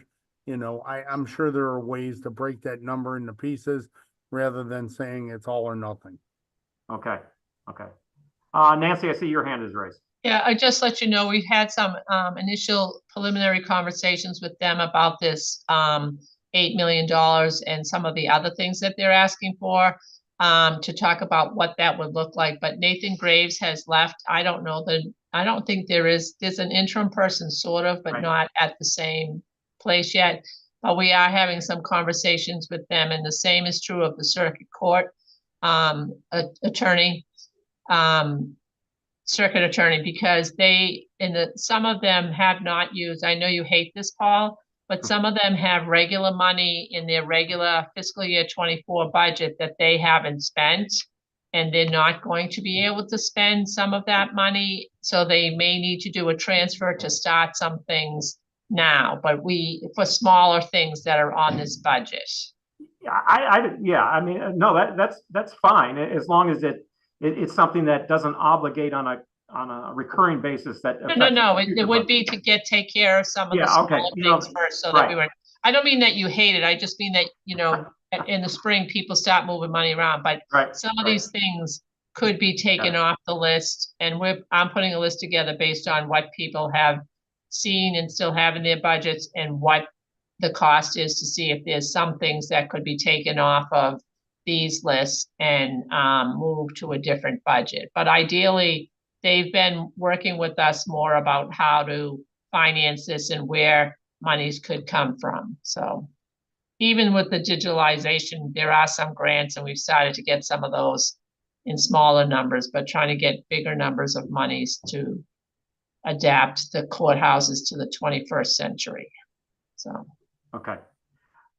First of all, we're running up against time. Are we okay to go long? Is that okay with everyone? Any objection? Okay. This is the most important thing I'm doing today. What's that? So this is the most important thing I'm doing. Great. Okay. Millions and millions of our city's money. Yeah, this is how sometimes it's sometimes how these capital meetings go, but yeah, we'll try to be efficient with our time here.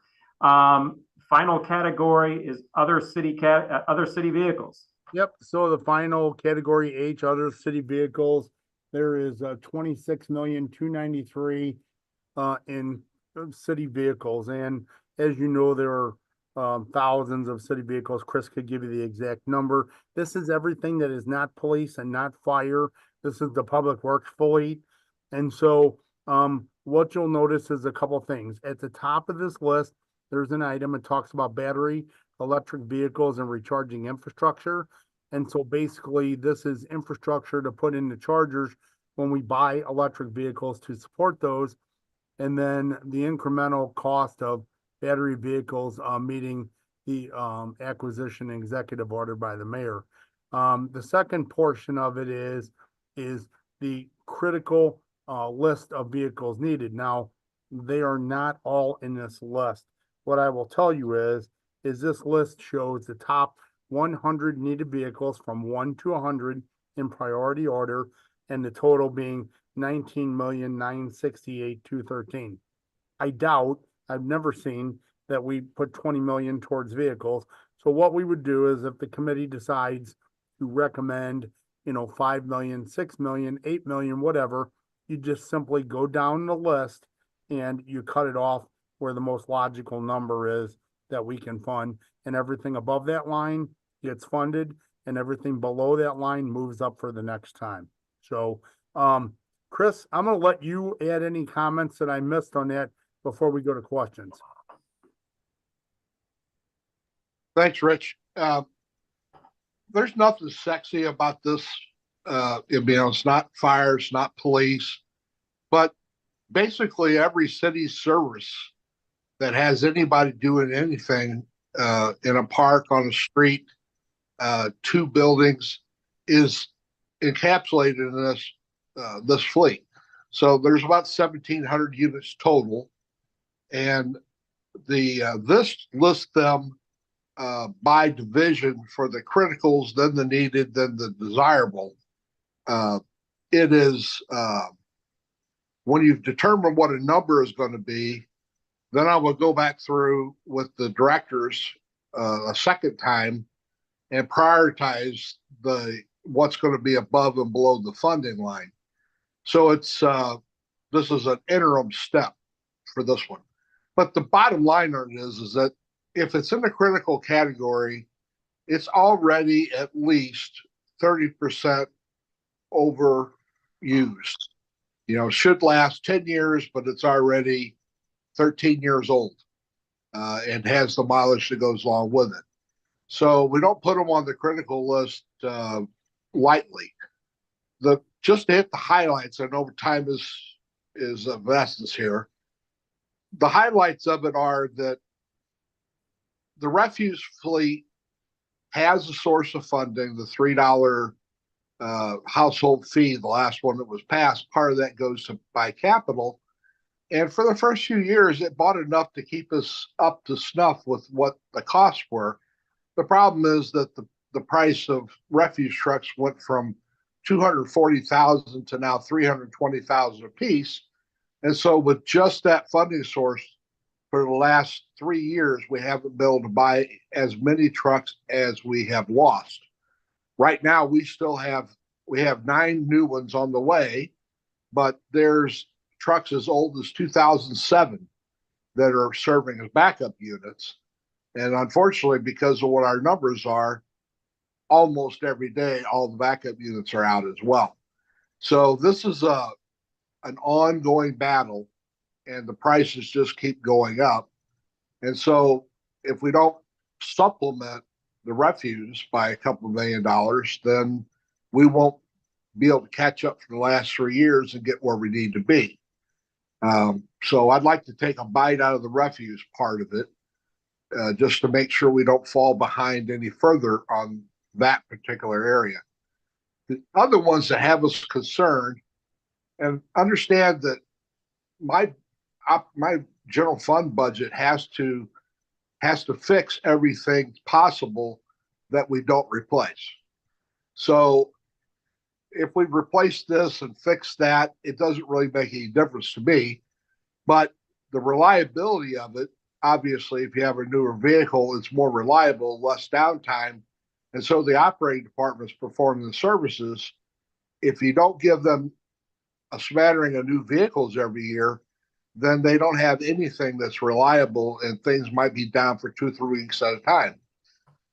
So if the operating departments tell you that they can't do this because they don't have enough refuse trucks, or they don't have enough tractors to cut all the grass, or they don't have the milling machine to do the paving operation, they're not kidding you. That really is a problem, and it inhibits operations every week.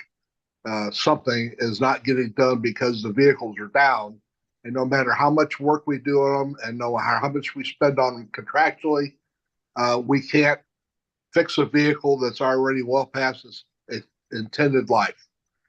The other area besides refuse trucks that has me concerned is snowplows, particularly because the street department's getting ready to take on major overlay projects with the ARPA funds and other funds you're discussing here today.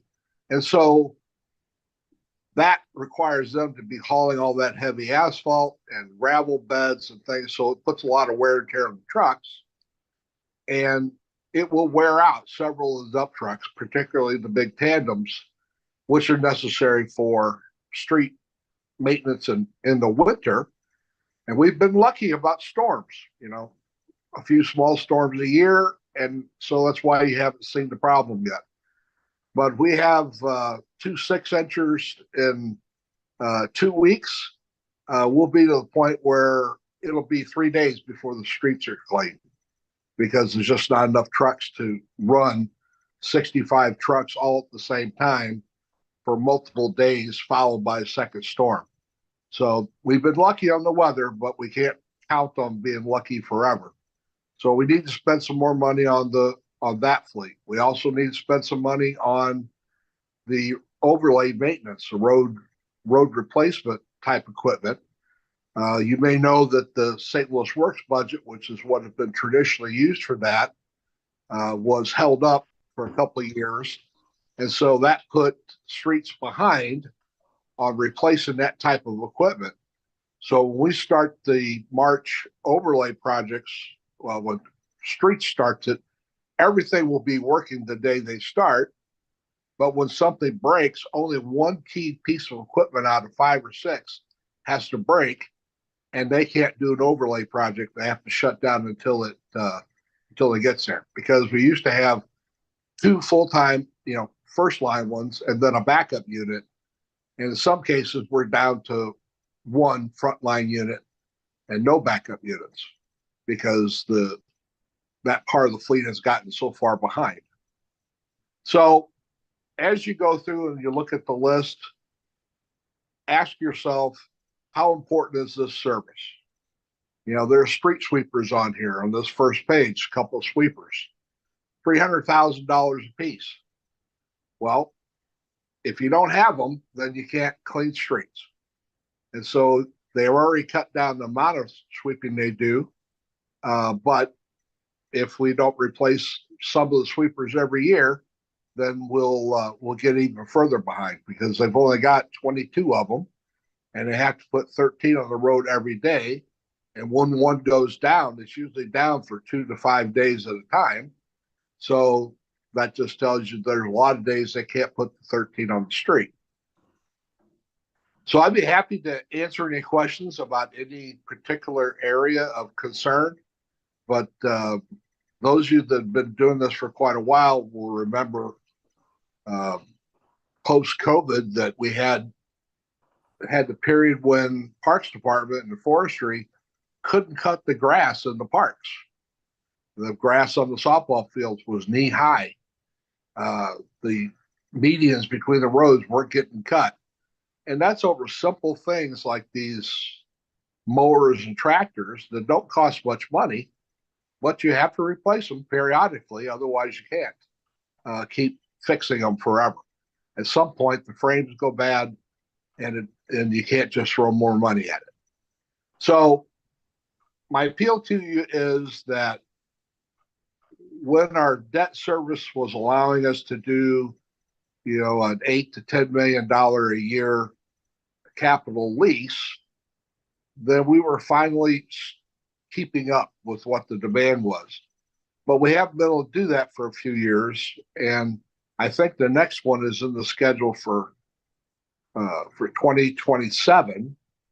And so if it waits until then we've got to actually throw some cash at it between now and then, or we'll be so far behind, it'll be a decade before we get to the point where the vehicle fleet is not curtailing operations. So it's not sexy, but it's something you have to do. That's all I had I wanted to say. Okay, thanks, Chris. And just to let you know, yeah, this list kept going, was much longer, and I cut it off at a certain point where you say, okay, obviously when you set the priorities, you're going to only get to a certain point anyway. So that's why it's only 3 pages, but it was much longer. I see 2 hands raised. Alderwoman Spencer. Thank you, Paul.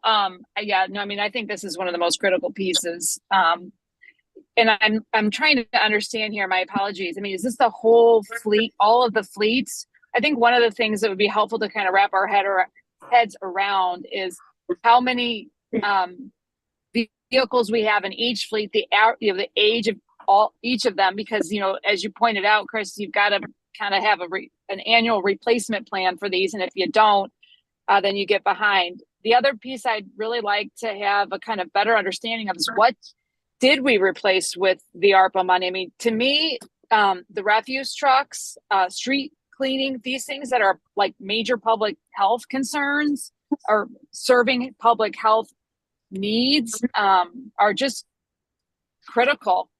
It's my understanding our refuse department hasn't had a functional dumpster replacement vehicle reliably for the last year or two. And that's been really, really problematic when we've had dumpsters rotting out and then, you know, garbage is kind of going everywhere in the street, in the alleys. These are, you're right, they're not sexy, but boy, they really can desexify a community when you've got garbage everywhere. And I don't think we've swept Broadway as a major street with a street sweeper in the better part of a year. Well, I appreciate you asking the question. The entire list is 3,700 vehicles, and that includes fire and police. And so that list is 32 pages long of one line per vehicle like this. And what Paul was talking about earlier is absolutely correct. I need to put it in a pivot table or something so that you can look at it and see we've got 40 of these and 20 of them are okay and 20 of them need to be replaced, and this is what it's going to cost. And so I've had several formats like that, but so far I haven't found one that is easy to understand by just looking at it. So I'm sure that Paul will beat some sense into me soon, and I'll have that for you before we meet the next time around. So at least you can see the perspective on the entire fleet. Obviously, I mean, there's over $100 million worth of vehicles in that 3,700.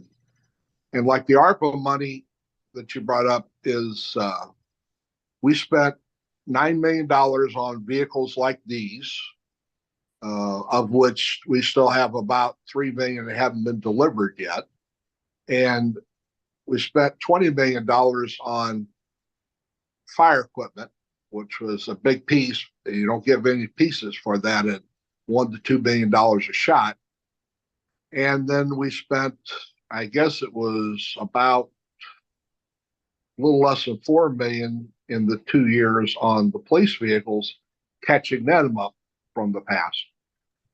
Okay, so that's $9 million on these vehicles out of the ARPA money. That's less than 5% of the total. It's like 2% of the total funds. You know, yeah, it doesn't get you many vehicles.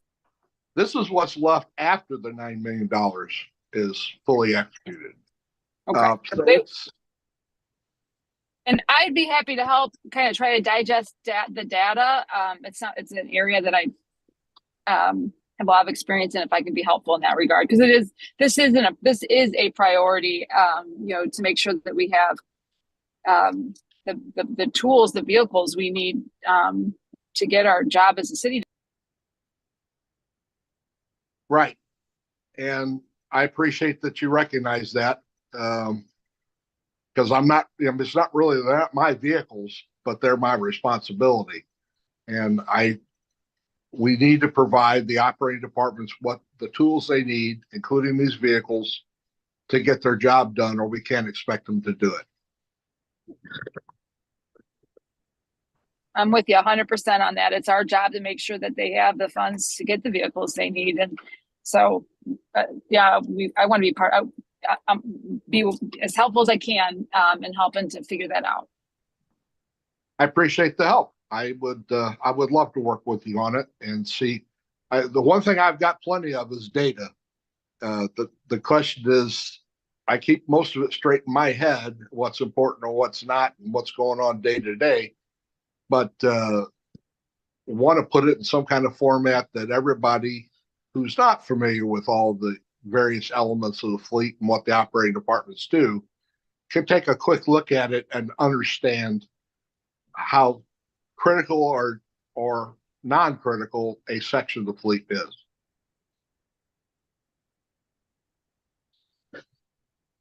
Great. Thank you. Alderwoman Schweitzer, you had your hand raised as well.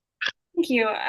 I'm just interested in making sure that when we're having these conversations, it would be really helpful for me to know what is coming still, where other funding sources are expected to be for some of these things. We've talked a lot of different times about, oh, we're expecting a grant for this, we're hope that ARPA might be allocated here.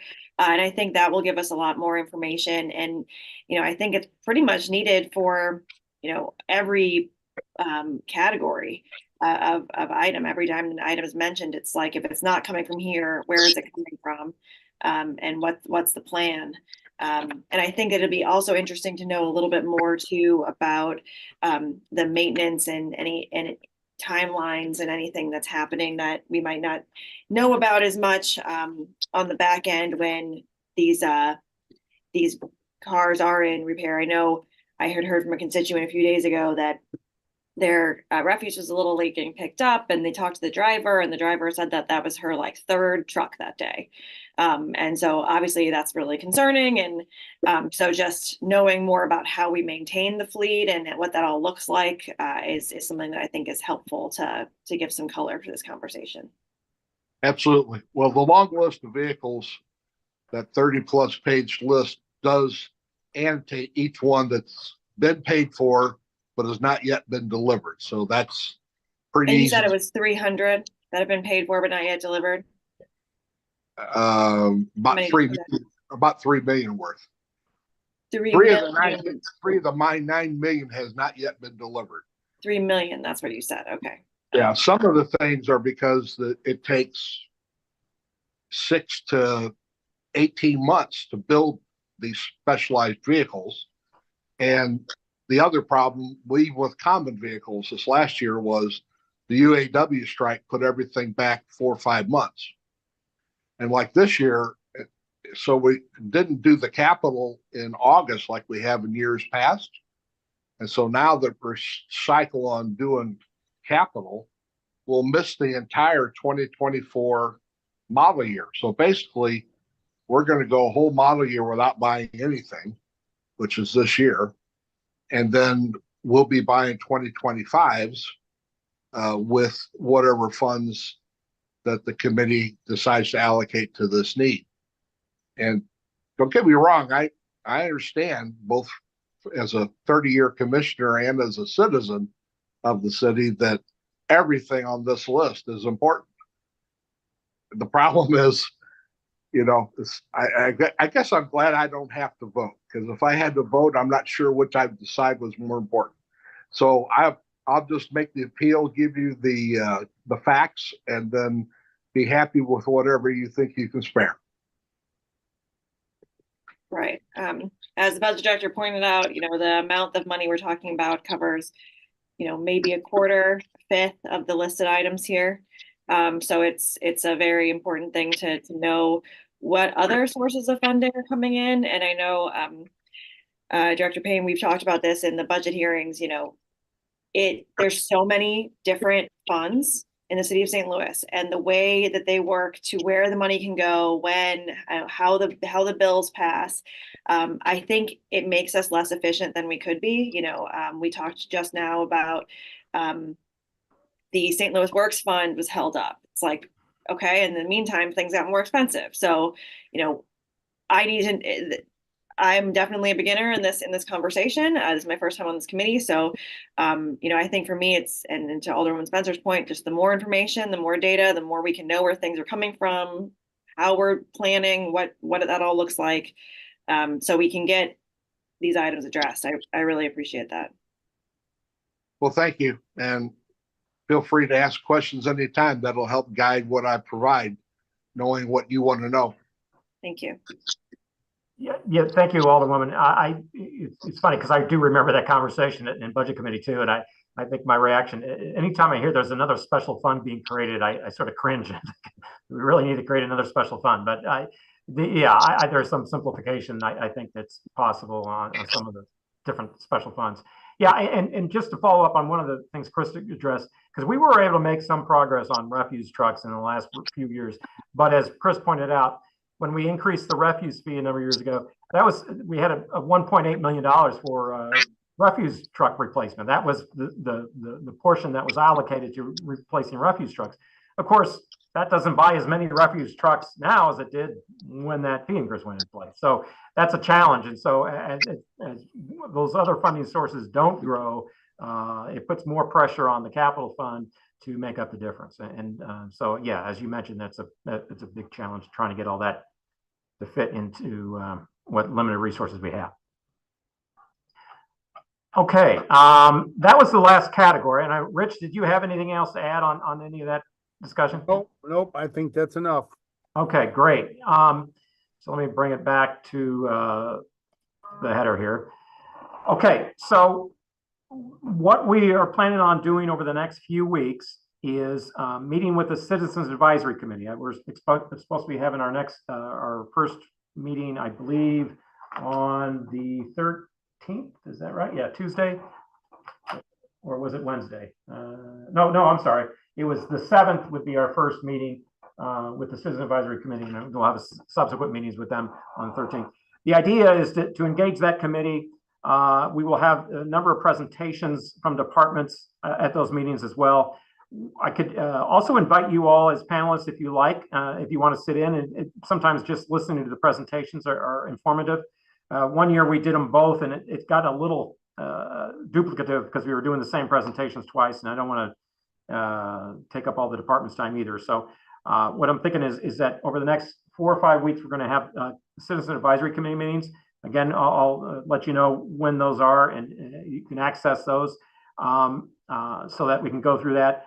And then at the end of that, probably around the first week of March, we'll consolidate what ideas they have and what priorities they believe they have identified.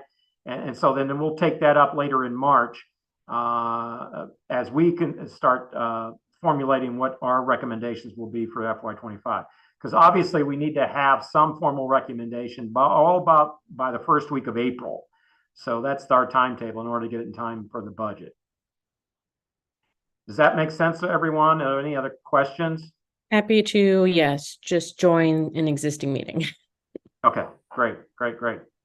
Alderwoman Spencer, is that still your hand up, or is that left over? No, that's left over. Sorry about that, Paul. Okay, that's okay. All right. I hope you found this a productive and informative meeting. We do have a lot of work to do in this, and it's just part of the budget process. So we'll work from there, and I will reach out to you with those scheduled dates and times for the Citizens Advisory Committee meetings. Unless we have anything else to discuss, I believe we're done. Thank you very much. Thank you, everyone. Happy to be here. Thank you. Bye-bye.